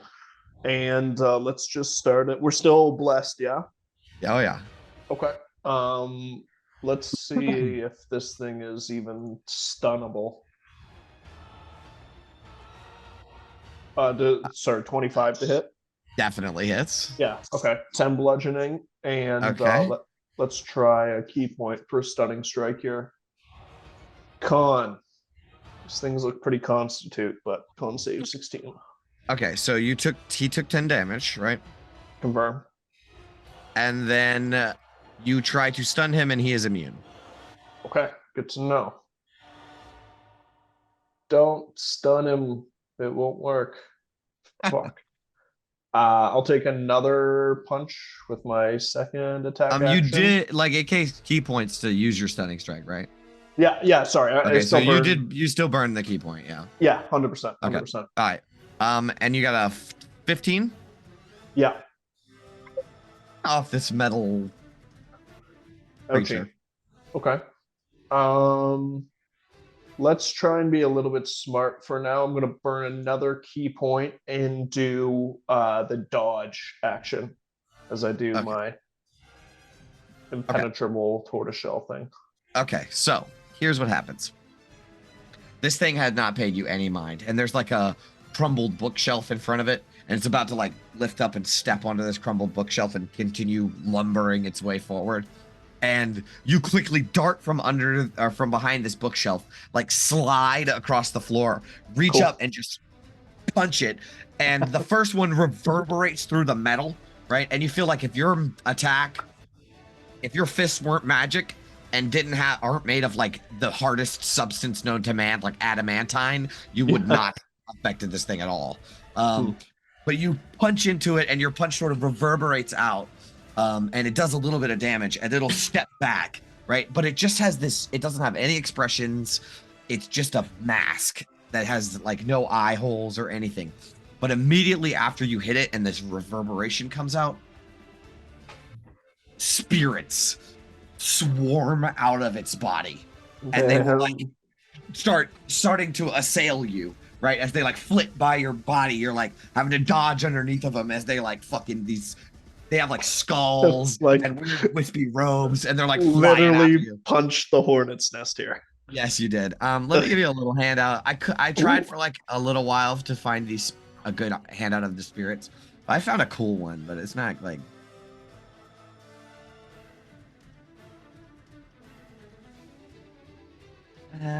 This is close enough. So it's kind of like that, but without the robes, right?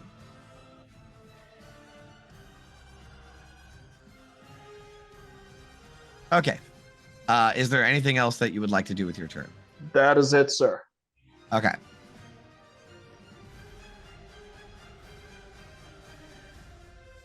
All right, Illican, you're up next. All right. He will move 5, 10, 15.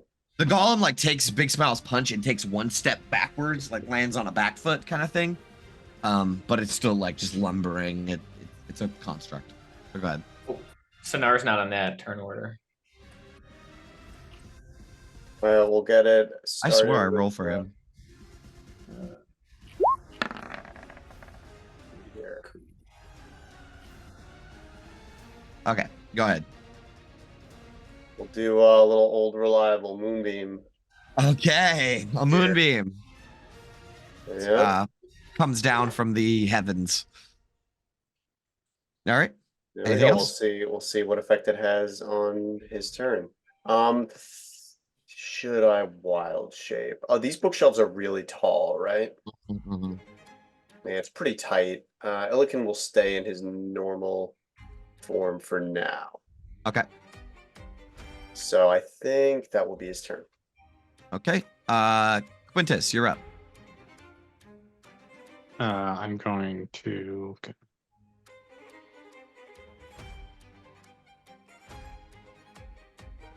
I go that way. Is that viable? Uh-huh. And then lean around here and shout out to Big Smile. Don't overextend yourself. Give him inspiration. And cast mirror image on myself. Okay. All right, that's good. Anything else? That's all. All right, Shield Guardian will 5, 10,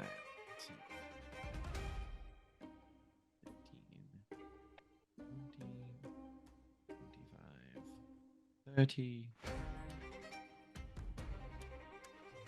He'll like stand on this crumbled pile of books and begin attacking, but he used his action. The library golem is no longer surprised. When you're surprised,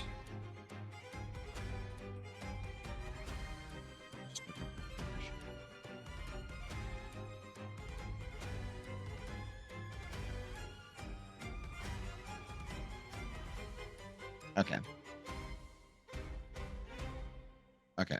So if you, according to like from what I understand of the rules, as long as you can't take an action, you can't take a bonus action. So he's going to end his turn, but he is He now still like needs to roll. yes, but he is now conscious of what is happening to him. What kind of save is Moonbeam? Con? Yeah. Oh, fantastic. He has advantage on this. Let me make sure I set him up for roll out loud. Huh? He has advantage on this. He gets a 21. Is Geo here? I know I didn't take a break. I just got right into it. Okay, somebody What roll. is it? Just 2d10, right? Is that it? I don't know. Yeah. Pretty sure. Okay, that was a good one. Nice. All right. He takes the 8. damage.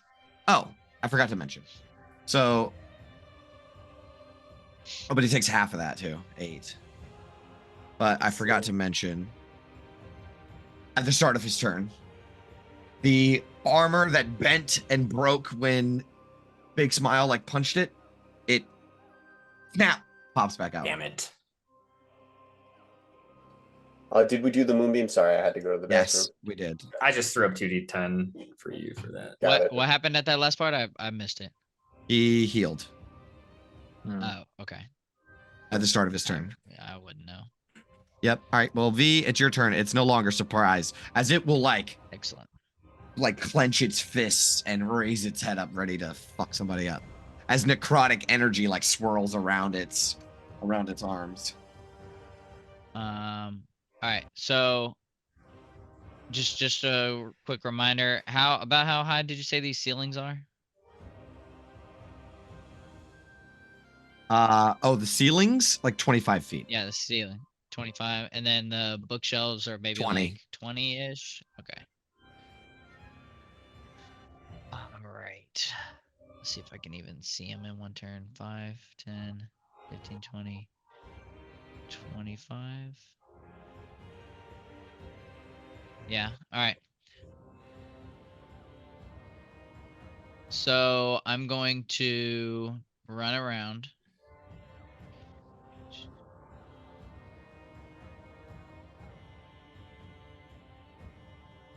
Yeah.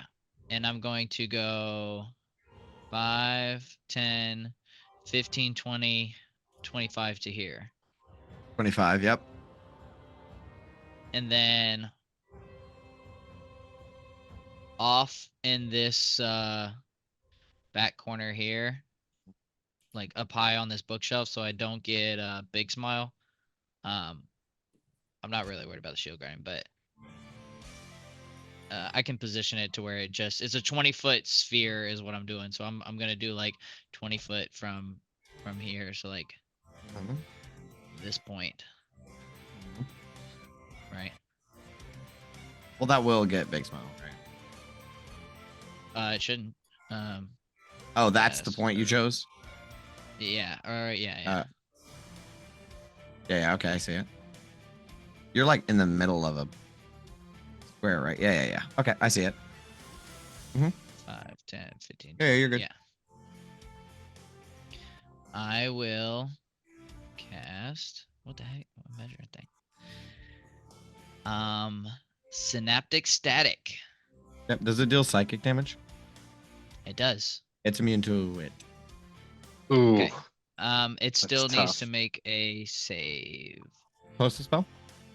I hate this. If it's immune to the damage, I always feel like the secondary effect should not.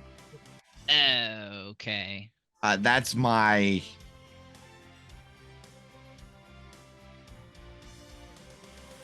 Oh, what's his intelligence? Does it have an intelligence score of 2 or lower? That wouldn't be good either.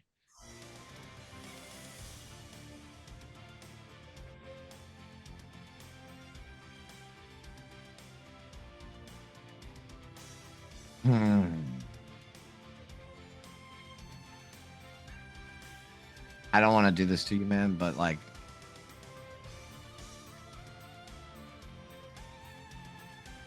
Is it the intelligence part or is it the psychic damage part? Both. Oh, both? Yeah. Well then yeah, then that's fine. That's no effect. Yeah. It says right there, a creature with intelligence score of 2 or lower can't be affected by the spell.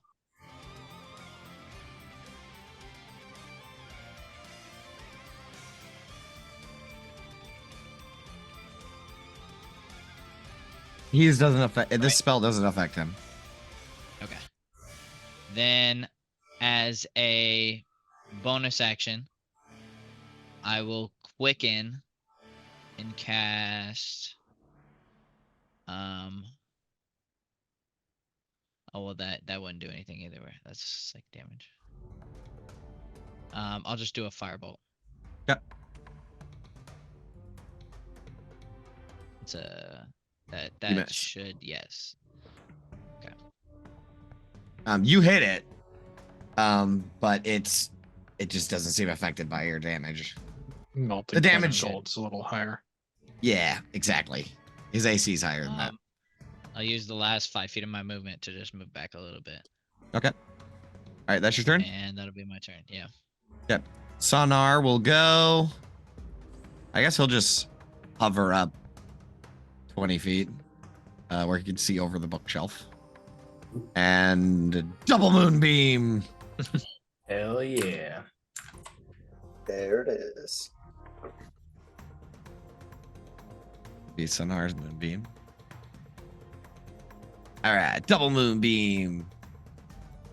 And that will end his turn. Next thing order, Sapphira.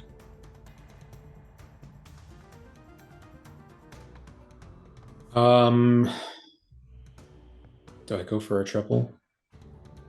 I'm gonna go around here. He does And I have a got- pretty crazy con and advantage. Yeah, that's true. I will go up, right up towards it. Okay. Because I'm looking to smack this thing down. Okay, so Seems kind of fun. 15, 20, 25, 30. So you'd have to dash to get to Oh, because I have to go Sure. around Illiken, right? You have to go, through Illiken Square, basically, yeah. Shoot. In order to get up to it. Yes. Oh, okay, fine. I guess I'll go right here, and I will do. No, I won't do that, Dillican. I'll go. Shoot. I guess behind this bookshelf. Where was your token originally? Over here? It was right. It was right, kind of like here. Here? Oh yeah, Yeah. yeah. You were near the end of the bookshelf. Oh yeah, yeah. 5, 10, 30. Yeah, absolutely. You can make it there. Oh, I couldn't make it there. Okay. No, you can make it to here Oh. because this costs 2 movement to get through his square. Ah, dang it. Okay. I will do triple moonbeam then. Triple moonbeam. We'll make Sapphira's purple. All right. Put it on the inside of that one. Look at our little triple moonbeam. Triple moonbeam, baby. All right, triple moonbeam. That will end your turn. Yeah. Yep. Valin's turn. 5, 10, 15, 30. She'll go here. She can probably see it from here. And she will.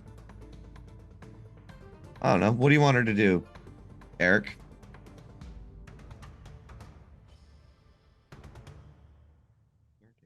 Yeah, he's here.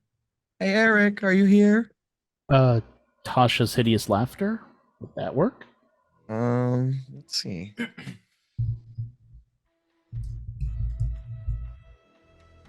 Hold on. I was looking at it. There we go. Oh, you're just gonna post it. Mm-mm. On an intelligence Don't do thing, it. too. Don't do it. Oh yeah, no, I'll definitely let you in on something.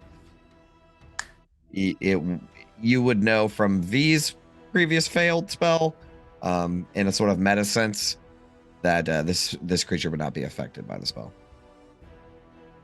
So you probably wouldn't do that. She's still out of magic missiles, isn't she? No, she regains, let's say, all the fucking charges on a long rest. That's her like go-to deal. Harpel enchanting. I don't really see anything else, to be honest. Okay, send it. Okay. 11? Is that what that is? All right. She does 11 points of force damage. And I think she's going to move back 1 more square because that was enough. She had enough movement to do so. Gabar, you're up. All right. I'm going to run 5, 10, 15, 20, 25 feet right there. And I'm just going to look at everyone between me and this thing and be like, yo, wait, what a fucking move. And I'm going to hunch over as fur starts to grow out of my back. And I'm going to be casting polymorph as I transform into a giant woolly mammoth. Oh my good God, have mercy. Okay, let me. And that is a huge creature, so I need to take up all those squares right there. I'm sorry. In this What? thing. Might want to move. All right. Do I have one of those? Is it? Yeah, you can occupy our spaces though, since you're so big. Okay, I mean that's fine, but I mean I'm going to be trampling through this whole corridor on the next go. Yeah. Okay. Gabar destroying a library? I know. The things we do when we're desperate. So it's a small price to pay for. I mean, the other option was a giant gorilla, but I'm like, I don't know if I want to be jumping on this thing's back, considering that it's full of spikes. Think about the books we'll get after this. Yeah. Oh yeah. Transform into that thing. But before it's too late, maybe you don't have the moon druid thing that makes your damage magic. How would you ruin this for me? Also, how do you even know that, Brandon? Yeah, no, that's a fair. Polymorph does not make my attacks Okay. magical. I will allow a back on that because I did That's a good describe how point. Big Smile went up to it and punched it, and I said this attack wouldn't have done shit to it if it wasn't adamantine or magic. That's fair. Because Oh, like man. polymorph's good, but it's not that good. Damn it. That was awesome though. I mean, you loved could it. still grapple him. I loved it, but I also very much love playing by the rules. So Yeah, no, I mean I agree. It was one of those things that like it didn't even click when you described that part of Big Smile's Yeah, attack. yeah, so yeah, yeah. I No, it's I fine. just didn't want you to waste a spell and then No, that's Jay fair. realize later, like, oh fuck, this is doing nothing, and we're That's like 2 right. rounds later, and you've wasted a 4th level spell slot. Then I'm going to switch it up. And I'm going to try. He's I don't know. This guy seems like he's pretty good on his con. I got a pretty high con save, so I'm gonna try it. I'm going to grab this new bit of this weave that I've never used before, and I'm still trying to figure it out. And I'm going to focus on the arcane weave energy as it begins to envelop on him, and I'm going to cast Elemental Bane. And he needs to make a DC 17 con save. All right. He has advantage. There you go. He He succeeds. makes it. Yeah. All right. Nothing happens. Oh. Yeah, that's like legit save or suck spell. So I'm sorry. That's fine. Shit fucking happens. They I'm going almost didn't make it. Yeah, and then that will be my turn. All right. So you weave this magic around it, right? And it just like this thing is built to fight against mages. All right. So Big Smile, you're up. Yo. All right. Let's do some fancy footwork into flanking territory here. Just toggle that advantage on, and then we're just gonna keep punching. Oh, nice. That hits. Beautiful. Beautiful. Well, you still get your crusher benefits, so it's cool. Yeah. I mean, So he's what does fresh. Crusher do? Everybody has advantage on him now, right? Confirmed, yeah. Okay. Wait. Let's go second attack. That hits. 25. Flurry of blows to do 2 more. Okay. 25. Huh? And another Damn, nab. That's son. why we do it. Oh, that's a better Brutal. than 20. Holy shit. All right. Okay. 14, 20, 27 plus 9, 36 damage in total. I got it. So here's what happens, right? Now this thing has got this moonbeam down on its back, and you can see the corpses on its back are like protecting it from the moonbeam a little bit, but they're like evaporating into, because they're like dead. So this radiant energy is like rotting them away or like burning them away, right? And it waves its huge arm and crashes a fucking bookshelf nearby. Books go flying everywhere, and you like run up to it and just start fucking hit it once in the kneecap, right? And it fucking reverberates through it, and all these spirits fly out of it. You run around and hit it in the ass, right? And it takes a step forward. You're like hitting it, and like there's this extra push as you like are, you know, because now your hits are magical, right? So you like actually force it forward a little bit. This giant creature that wouldn't move for any normal person. Like you couldn't push this thing if you wanted to. And when you punch it, it just fucking echoes throughout this thing. But there is a wasp's nest of spirits flying around it, ready to fucking go hard on you. We're gonna want to take care of those spirits. Oh yeah, they'll be here. All right. Illican, it's your turn. All right, Illican sees no need to take a risk at getting in close. He just wants to maintain that moonbeam.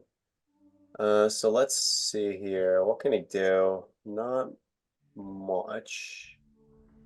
I doubt a produce flame will do anything, but he'll fling one at it. Yep. Let's see here. You hit and deal the damage. Free fire, there it is. Yep. All right, it's something. And he will actually oh, that'll take him out of Sapphira's aura. Okay, he'll stay put. Yep. All right. Quintus, you're up. I will toss an inspiration to Gabar.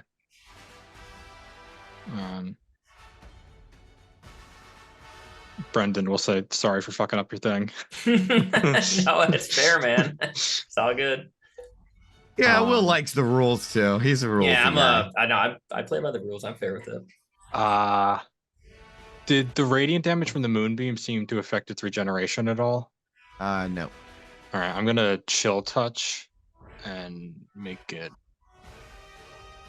We'll see how I feel about necrotic. See if Valen can do anything. Chill touch deals necrotic damage. Yeah, It's immune to the effects. okay.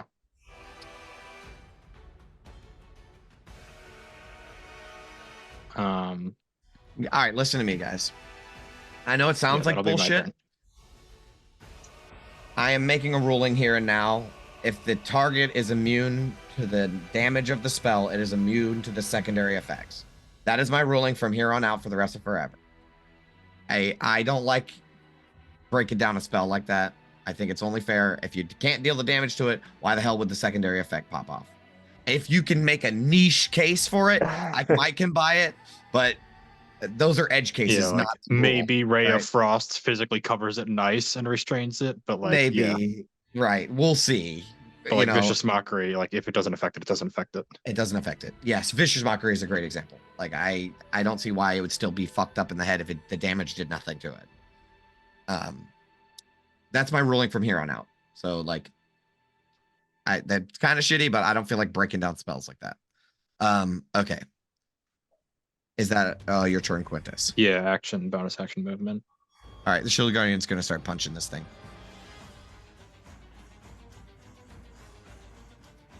And does nothing. Oh, what? He doesn't have magical fists. Oh, he doesn't. Oh, fucker.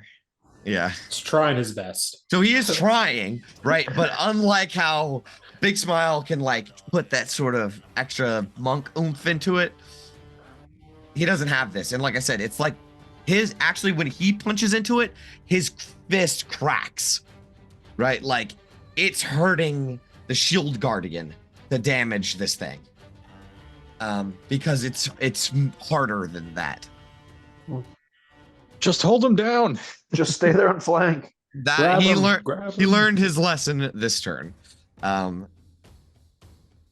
is the Golem's turn. The first thing he's gonna do is lean into the moonbeam, right? And he'll, as a couple of corpses fall off his back, he will straighten his back out, right? And this book will blast out with fucking spirits flying out of it and coming to attack you guys. Now we can get into it. So we're Does gonna it take damage from the He moonbeam? needs to make a Yeah, yeah, it will. he makes it 3 deck saves. It will. Con Actually, saves. Colin, yeah. Con yeah, saves. con. Yeah.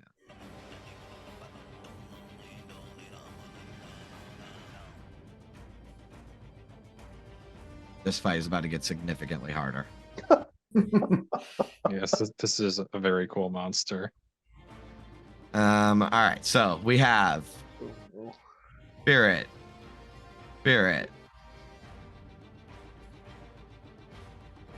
I'll put another Spirit. And we'll do Spirit. They go immediately after his turn in initiative. Actually, Boy. I think I'm actually gonna. Nice. Yeah, that's gonna stay there. Nice. All right. Because it's actually not even really realizing that the Shield Guardian is fighting it, because it's like immune to all of its effects. So, however, we need to make a con save with advantage 3 times. Yep.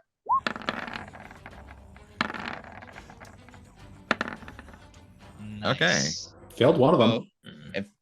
So we'll say No, the first six. one. The first one is the first spell cast, so that was Illican. Illican does 16 save. Let's see. Actually, it does not.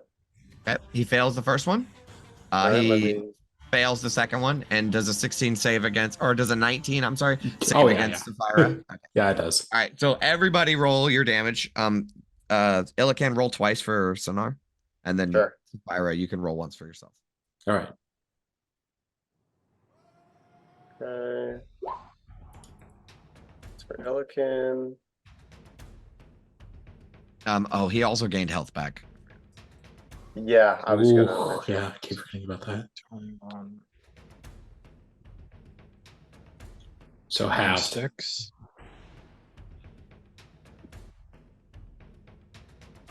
Not bad. Okay. Yep, you're whittling him down. He's not bloodied yet. It's now its turn. Right now he gets to do shit. So I think the first thing he's gonna do is, that bonus action, send out all these spirits, right? And then the second thing he's gonna do is send out more spirits. And I need literally everyone to make wisdom saving throws. Mm. Is this a magical effect? It is. Big Smile, you fail. I don't like this. I'm going to use inspiration. Okay. Things inspiration. Quintus. Oh my god, he got a 30. Wow. Let's go. I wasn't supposed to have 3 in there, so mine's just 20. I get bumped up to 17. Woof. Okay. Illiken, just so you know, you are blessed. I know you weren't here for that. Oh yeah, I caught that before. I remember. All right. that. Did Yeah, anyone just get making sure you know. did Thank you. anyone get lower than a 15? Yeah, Quintus failed quite miserably. Oh, Okay. Quintus, you can Then- get my inspiration. Oh, okay. Oh, hold on. Wait, I forget I have the lucky feat. Save it. I'll save it. All right, you know what? I might as well roll the bless just to see how high of a wisdom save I got. All right, it was a 34. Oof, The highest 34, possible. Jesus. Wow. That's probably one of the highest rolls in the whole campaign. So Can I far. have Wow. 10 of his saving throw points? I'll have what he's So having. Quintus, you still failed? Yeah. Okay, and did anyone else fail? 15. No. No. Okay, so Quintus, you are slowed. Ah, shit. As the spirits assail you, you are under the effects of the slow spell. Quite familiar. But he's not concentrating on it. So you just have to save at the end of each of your turns. Okay. Then it's going to get to make one attack. So it's going to make an attack on Big Smile. So Big Smile, you punch into it, right? And then these spirits swarm over you, right? And it will just take its fist, grab one of the spirits in it, crush it in its hand, and slam down on you with this magically necrotic glowing fist. Come on, load. Okay, so it is not flanking you, so it doesn't get advantage. So he got a 13 to hit. Thank God that misses. Okay.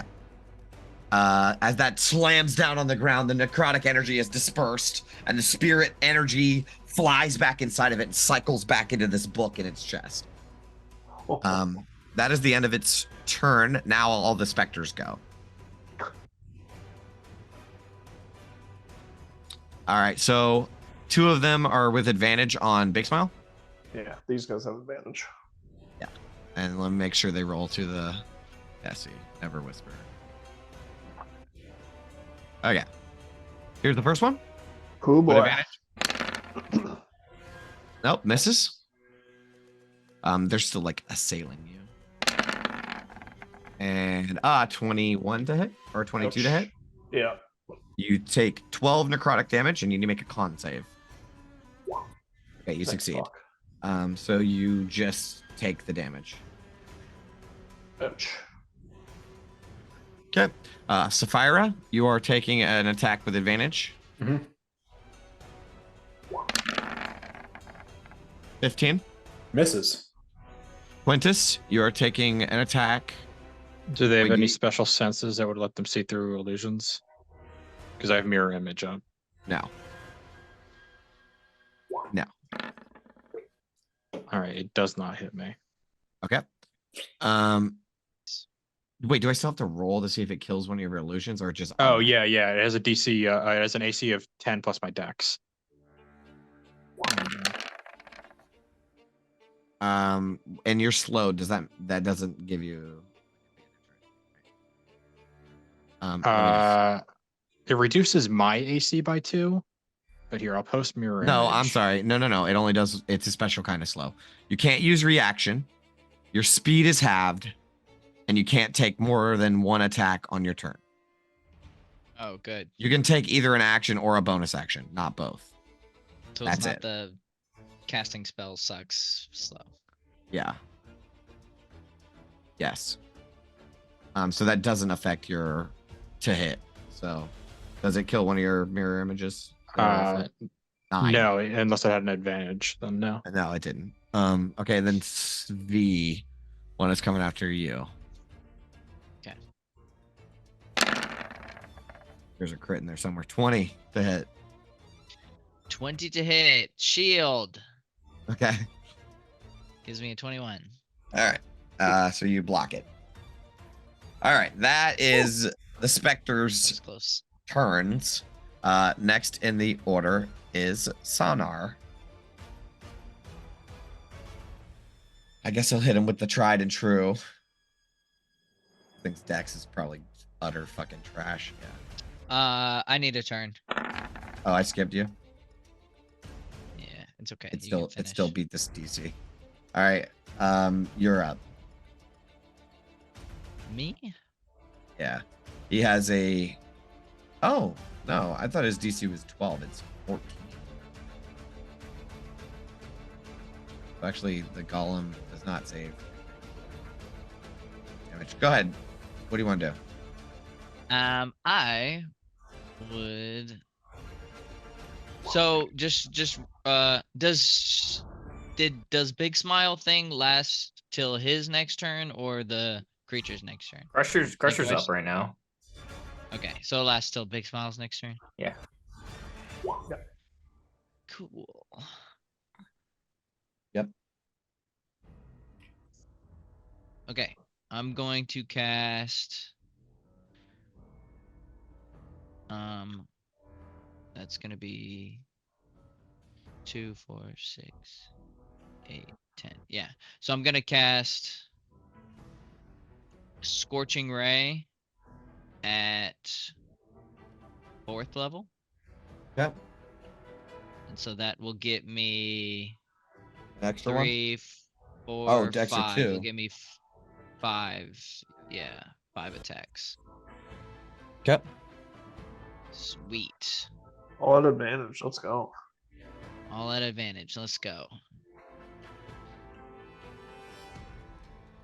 And let's roll her up. Scorching Ray with advantage. Yep. 1. That's a 16. Miss. 2. That's a 30 That hits for 2 fire damage. for 2 fire damage. Money. All right, 3. 26. That hits. For another 8 fire damage. All right. 4. 15. Huh? That misses, obviously. And 5. Also misses. 16. That sucks. Those are some Too ice brutal. cold rolls. Too Wow. many Terrible. threes. Yeah. Really, One, what two, it is three, 4. the spirits that are trying to fuck with you are like fucking with you, and you can't get them off. You know, you can't get your spells Wow. off. That was terrible. That's insane, sorry. man. 4 threes. Or That's terrible. 4 fours, Okay. rather. Yeah, I rolled a bunch of 4s. That All right. sucks. Single- Okay. Wow.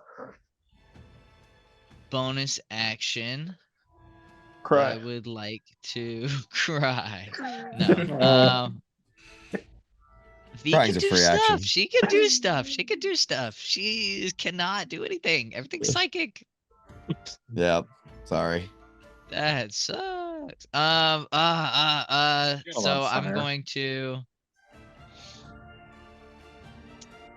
Yeah, I really can't. I'm not using more sorcery points to just do a fireball. That's not worth it. I'll just move. No, I'm not gonna move. Yeah. Oh wait, no, my shield's gone. So Yeah, and attacks of opportunities. yeah. I'm gonna push. I'll just stay. I'll stay. All right. I'll stay. Yeah, that's All right. that's it. That's me. All right, Sapphira, you're up. Right. Valen All right. is on deck. And you can do whatever you want, Eric. All right, so Sapphira, you're up. I think Sonar goes. No, Sonar already went. Oh, he already went. Oh my god. Yes, I did his turn like before V's on accident. Okay, that's my bad. Sorry. I'm gonna risk the attack of opportunity against that guy below me. Okay. He's definitely gonna go for you. Try it.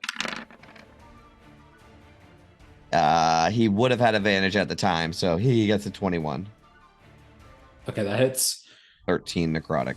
Shoot. Okay. 13 necrotic, and then I gotta make a con save. That's right. Okay, you succeed the Yep. con save, but you still All take right. the 13 necrotic. Yep. I'll see if that's worth it in a minute. Let's do some crystal edge attacks Okay. at advantage. Okay. Yeah, buddy. And you're attacking the golem. Yes.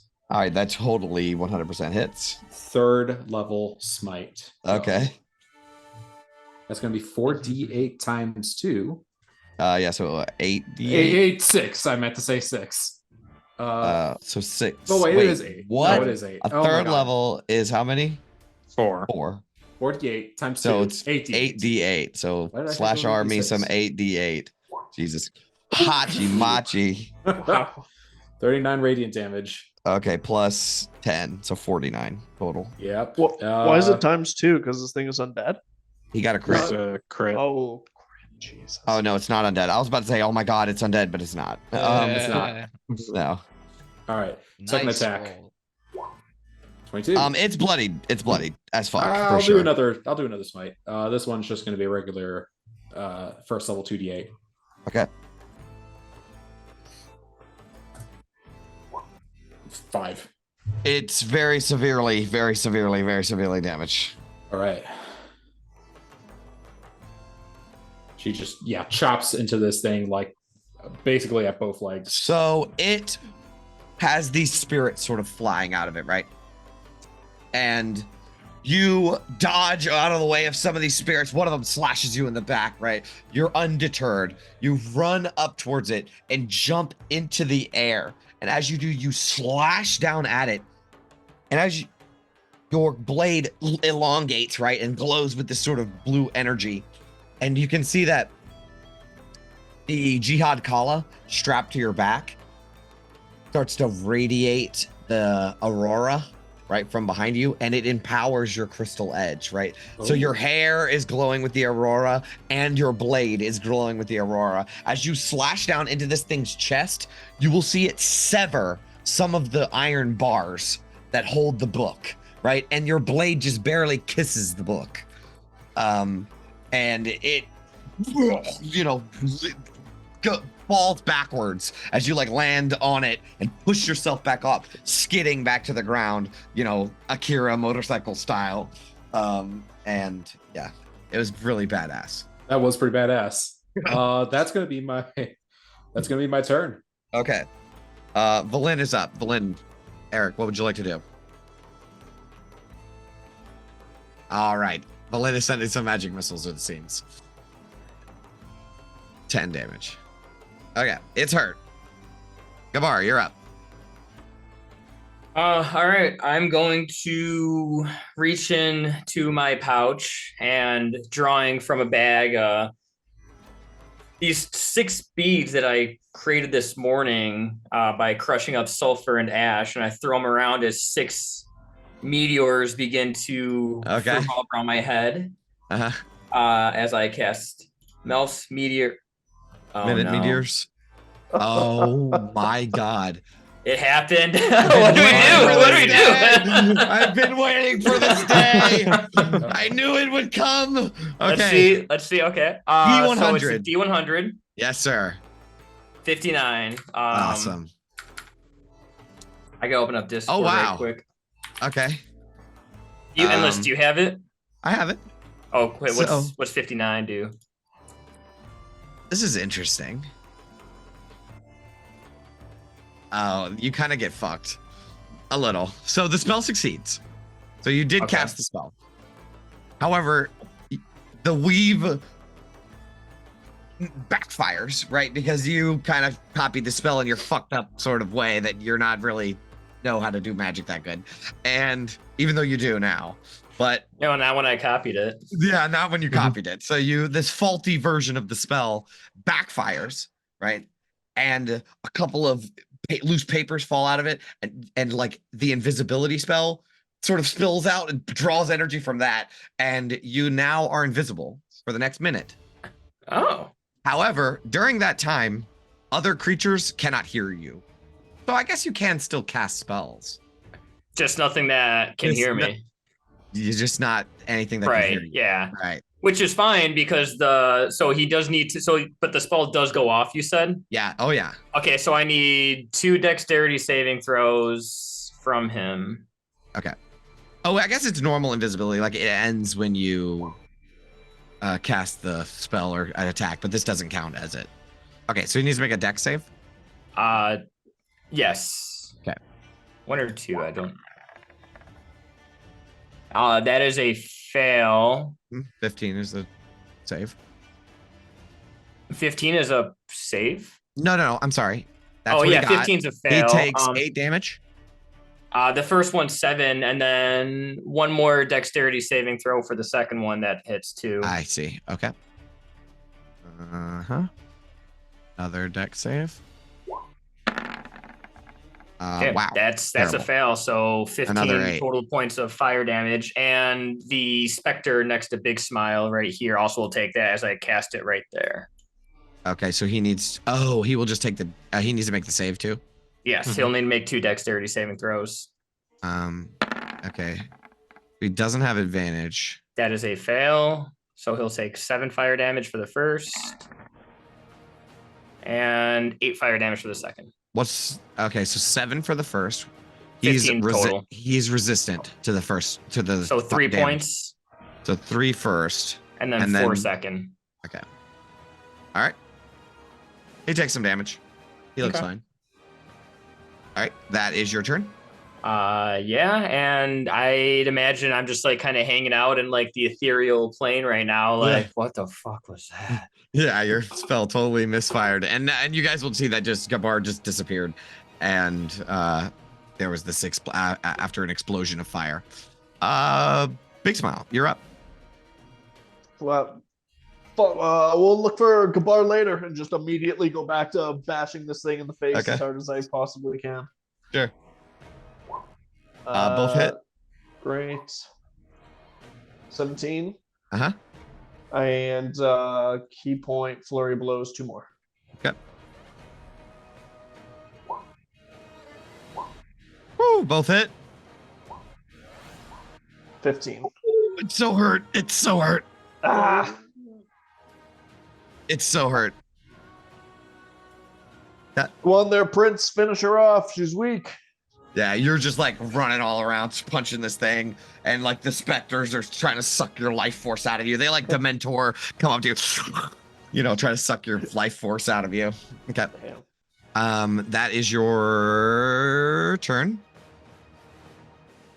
Elican, you're up. Okay. Unfortunately, I'm putting everything into the moonbeam. Don't have much offense. What do we want to do here? It's looking really hurt, right? Mm-hmm. I could try chucking a little fire at it for what good it'll do. I mean, I could also chuck fire at one of these guys, but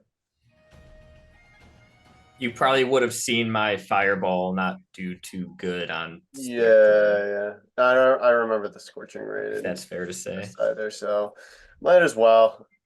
It might not make too much of a difference either way, but yeah, I'll do what I You'll did hit last. the big guy. Yeah, big guy. Yep. All right, let's get it. Let's see. Ooh, 13 to hit. That misses. Advantage. Advantage. What?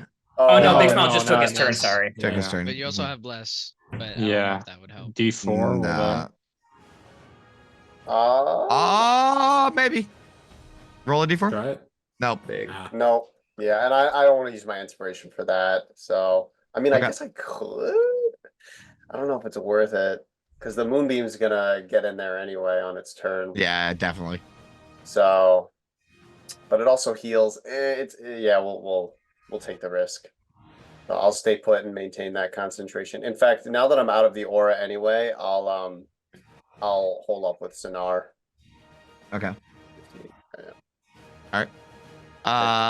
Quintus, you're up.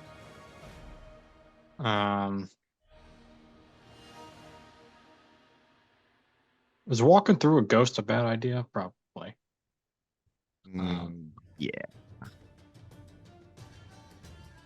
I'll Actually, Quintus, you don't know. let's not find out the hard way. He does look like walk-throughable. Yeah, best You case move away scenario from is him, too though. cold. Yeah. So he's gonna make an attack of opportunity. Mm-hmm. Okay. 16. Oh, you got to roll for your mirror images. right? Yeah. Ooh, just barely.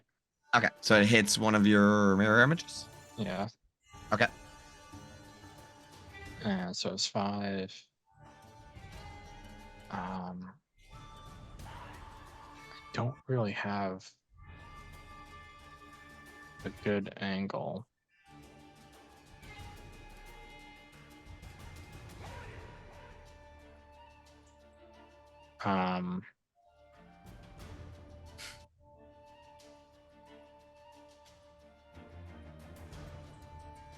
Yeah, I really got nothing. So I'll just magic missile this specter, I guess.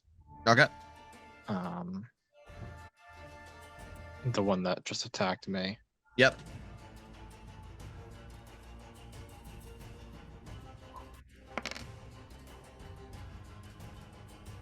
Nine damage. All right, he takes it. And that's as far as I can go with my movement. Okay. And I get to repeat a save for that slow. Yep. You still fell. Yep. Anything else? All right, yeah, no, just going behind the bookshelf and hopefully it loses interest in me and goes for somebody else over there. Okay. The shield guardian, I guess, will just try to grapple it.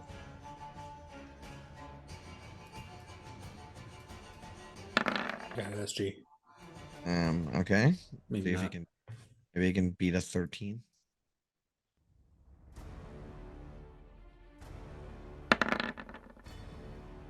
No, he can't.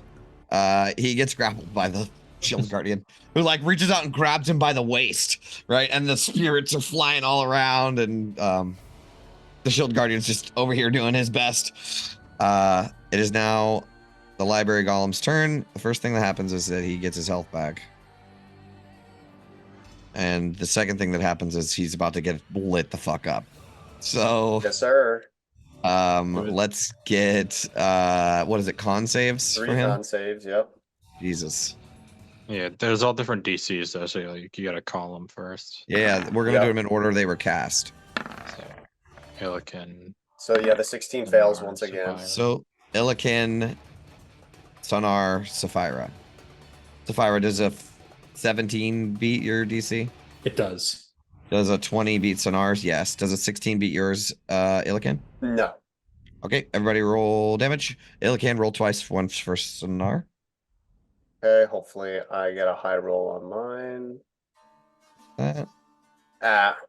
Okay, He All right, takes so- all of that. Sonar. No, 8. He takes Okay. half. 11. Oh my god, he's 1 health point less than he just got back. So he will.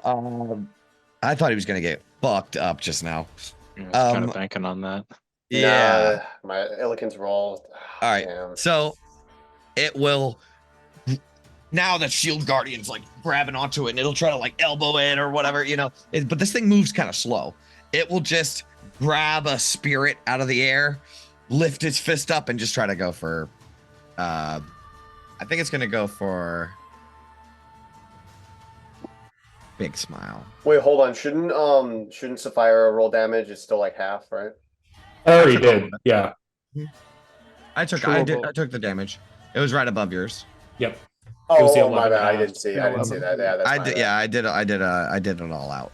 So, all right. Here's one for Big Smile. 24 Oh, yeah, big time. for 17 plus 16. How you looking? What is that? 33. Yeah. I'm at half health. Oh, perfect. He's gonna do it buddy. again. Ah!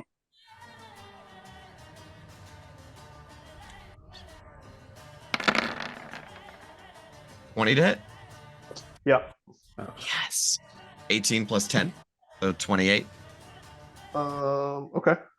Yeah. So you're still up. Yeah.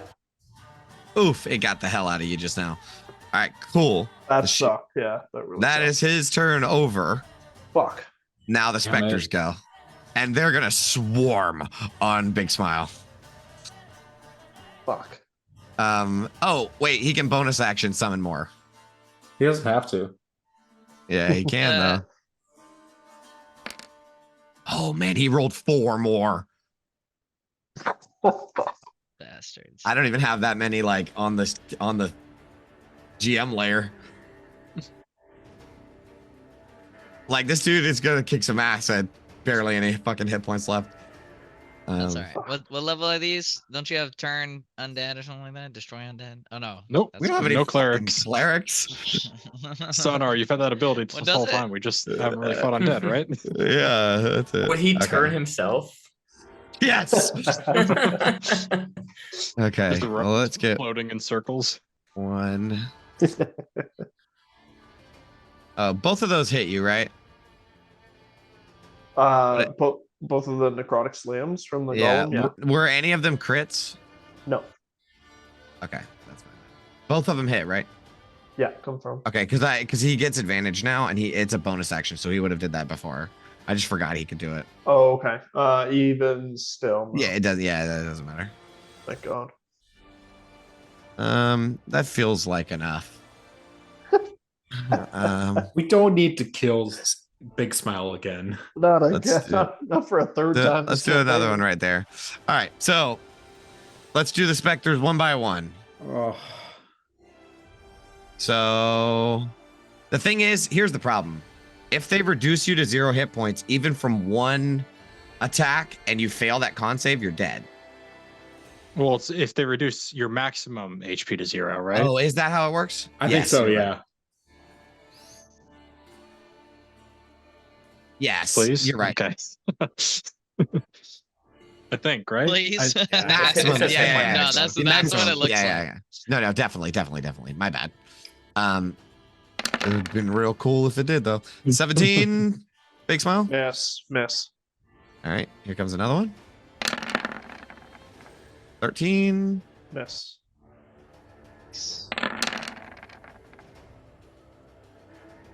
That would be technically an 18. Miss. Bob and Weave. Let me like move my fucking shit over here. All right, how many have I done so far? 3? Yep. Yeah. All right, I'm gonna roll 2 more. 4 or 5.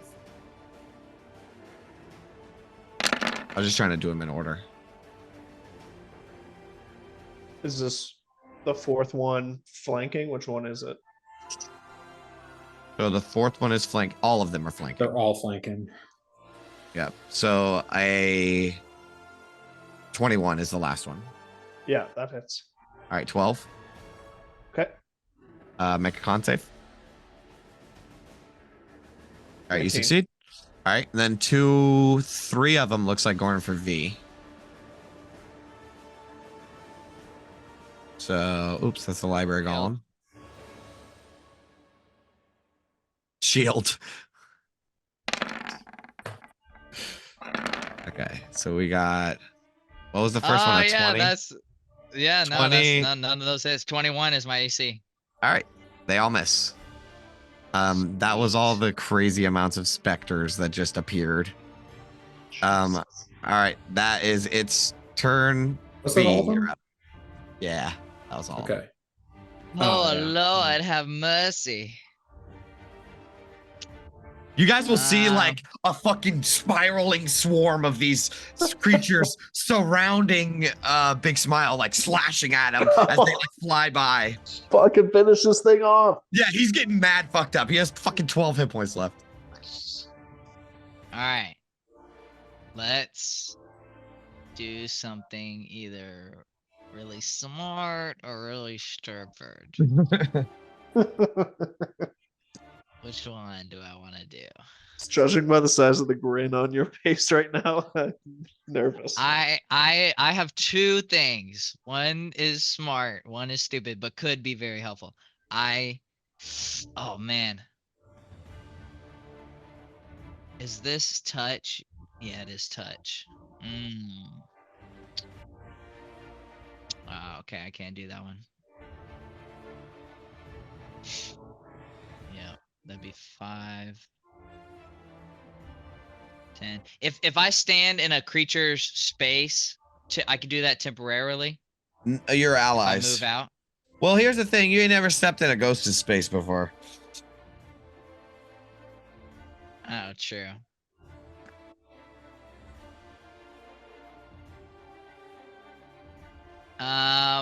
Oh, okay. I think I want to do that. All right. Show me where you go. Yeah. Okay. So this is what I'm gonna do. Okay.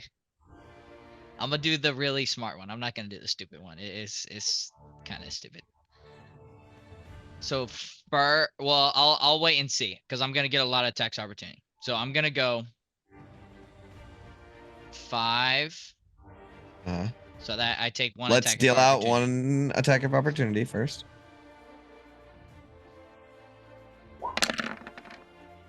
Miss. Okay, that's a miss. And then I will go into this one space. Uh-huh. So that's What one more happens? attack of That's opportunity. one more attack opportunity. Yeah. Let's deal with that first. Okay. A 15. That misses. 16 AC. Okay. Wow. So you run into the spirit's sort of space, and it is freezing cold as all the hairs on your neck stand up. But the psionic resonance and the misty sort of spectral nature, you can stand in this thing square, but it's kind of fucked up and you're kind of fucked up. So it's I'm okay Yep. for now. All For now. You can't end your Sweet. turn in the square. No, I will not. I don't worry, I won't. I will then cast. I will twin, so I'll spend 4 sorcery points. 1, 2, 3, 4 sorcery points to cast greater invisibility on myself and Big Smile. Okay. Oh, thank you, sir. You do that with the psionic arm. Yeah. So I pull the arm out, I reach down and touch him, and as I do, just out of nowhere, just the weave just envelops both of us, and we become kind of like what Illiken saw, where like the shimmer in the weave, like he saw it for just a split second, then it was gone. Yeah. Because it's like kind of a rip in the fabric. We're just a shimmer. That is absolutely incredible.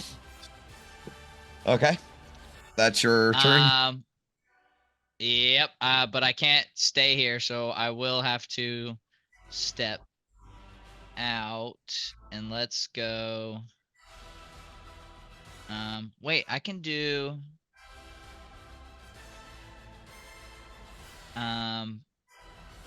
Dude, will they get attack of opportunities? Probably, right? Because of the invisibility so sudden, and they don't have the whole see invisibility thing. Blind I think sight. that you should be fine for now. Oh yeah. It Like, needs to be able I to think see you to can. take Yeah. attacks of opportunity. Yeah. All right, 5, 10, 15. Oh, I mean, yeah, worst I case was right. scenario, they all have disadvantage. No. 15, They won't take the attack. 20, 25, 30. I'm out of there. All right. And I'm concentrating.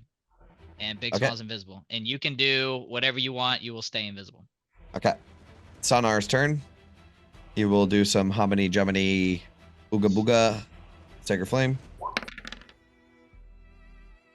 It needs to make a deck save. Sucks at these. It fails. Takes 3 radiant damage. All right. It's still up. Sapphira, you're up. Sapphira, taking her axe once more, will begin to make 2 more strikes. This time not. Oh, wait, hold on. Do I want to? This thing's on death's door. I was just wondering if I can go around and flank him, but I would be going through the moonbeam if that was the case. Yeah. Fuck it, I'm just gonna do it here. Yeah, let's get him. Normal strikes. Let's get it. Let's go. 11. That definitely hits. Okay, it's still up. Barely. Second level smite. Okay. Oh, wait, you said bear. Screw it. Second level smite, just to make sure. All right. I don't know if my next attack's gonna hit anyway. So 20. What the fuck? It's a good roll. How do you want to do this? Oh shit. Okay. Damn. How do you want to kill this hulking creature? She after her first attack, she kind of like lands once more like on the ground, and with like another kind of like foot on the leverage, she feels a little bit of gravel, kind of like, or a little bit of like stone, kind of like lift up from her feet, lift her up, and then like once again, the Jihad Kala is like glowing. Yeah. Her hair is glowing. The axe is glowing with like this radiant energy. As she goes inside of the cavity, slams the axe down onto the chains. Yes. And the book comes tumbling out. It sure does. So you slash down, right? And as soon as you do, the chains are like magically severed, like in an anime, you know, where it just shows the chains and the red slash through it, you know? And then we see the golem like take 2 steps back, and there is this glowing green energy that pulses back. Sapphira, you are pushed out of out back away from it as the necrotic energy like latches towards you, right? You don't take any damage, but you like fly backwards and skid on your back. And as it glows with this arcane necrotic energy, all of the spirits, like a fucking black hole, get sucked back into the book. And the book lands on the ground, and the golem lands on the bookshelves. The bookshelves collapse on it, right? Rubble and books fly everywhere. But there are no more spirits. And a black tome resting on the floor. We are out of turn order. Sapphira then stands up and says, "It's past due." Fucking nailed it. Oh, it's the wrong playlist. I don't know whether I should cringe at myself or Yeah, that's pretty good. So you guys are out of initiative. As we get this sort of camera shot right before we end the session, where we can all see the tome, right? And it is this leather-bound black book. And the strangest thing about it is with weird pin needles driven into the book is a humanoid tongue tacked to the cover of the book.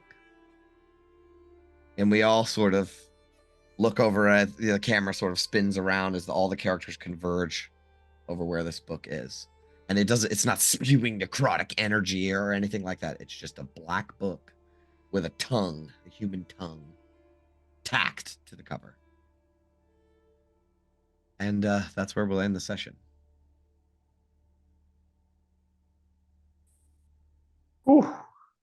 Let's read it.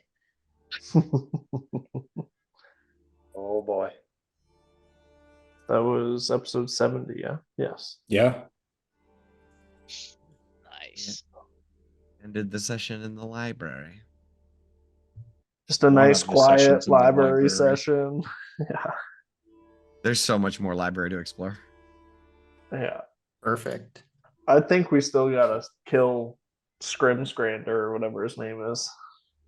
After Scrim and that, Scry. Grim. Scrimscry. Hmm. Is what's Finger of Death, by the way? I mean, it sounds bad, but if it kills you, you turn into a zombie. oh, And And it also does like 60 damage. let's see. Oh, and if you turn into a zombie, you Isn't it can't like an be instant revived. kill? Oh no, that's word of death. It's Is that what it is? 7d8 plus 30 necrotic damage. Yeah. And if that would- it reduces you to 0, you will. Oh, That was also a really good roll, to be that was fair. an amazing roll. Yeah. But yes, that would mostly kill all of us. Jesus Christ! Yeah, that's insane. That's a lot of damage. It doesn't say that you actually die when the spell is cast. Oh yeah, that's more for when PCs use it, I guess. Kill. That's the one. Um, I was thinking power word kill. That's the one that kills you instantly, Mhm. well, if you Well, if have you a have less than 100. less than 100, yeah. which is everybody. Yeah. He also, that's a 7th level spell. He has up to 8th level spells. That was just the one he We'll be was looking at threatening. 8th levels. Threatening you with. Yeah, but how many hit points does he have? I think we Powerwood Stun, Mind Blank, Illusory Dragon. That could be a fun one. Yeah, your boy's been looking into a lot of very high level spells lately. You know, for this No particular magical reason. place. Yeah, for this very magical place. So yeah, that was the corrupted library golem. Isn't it sick as fuck? Yeah, that was cool. I like that a lot. Skill. All right. That was there's a black book, a tome of the stilled tongue. Is it still in chains and bars? No, that we have to it's deal with that? completely Oh, they- freed.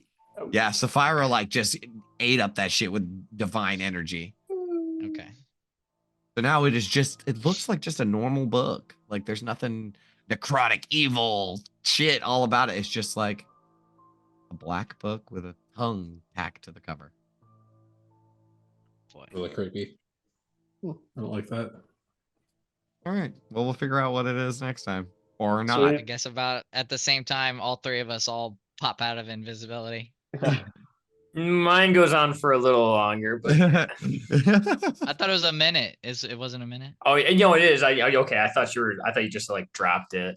You meant Oh yeah. well, no, yeah. Just let it go. Yeah. All right. After a minute, mine will go. Damn, of all the spell mishaps and all the fun stuff. And we're good for the rest of the month, eh? Yeah, we're coming back on Yeah, the that should be good. 10th. We're coming back. Mm-hmm. All right. I can't wait. See you guys. Well, we got a week to decide what to do with this book. Yeah. All right, cheers, guys. Yep. Yeah. See Yeah. you guys later. Yep. Good session. I'll See see y'all you guys. later. See you in a week. Bye. All right. See you guys in a Bye. week. Yeah. See you guys.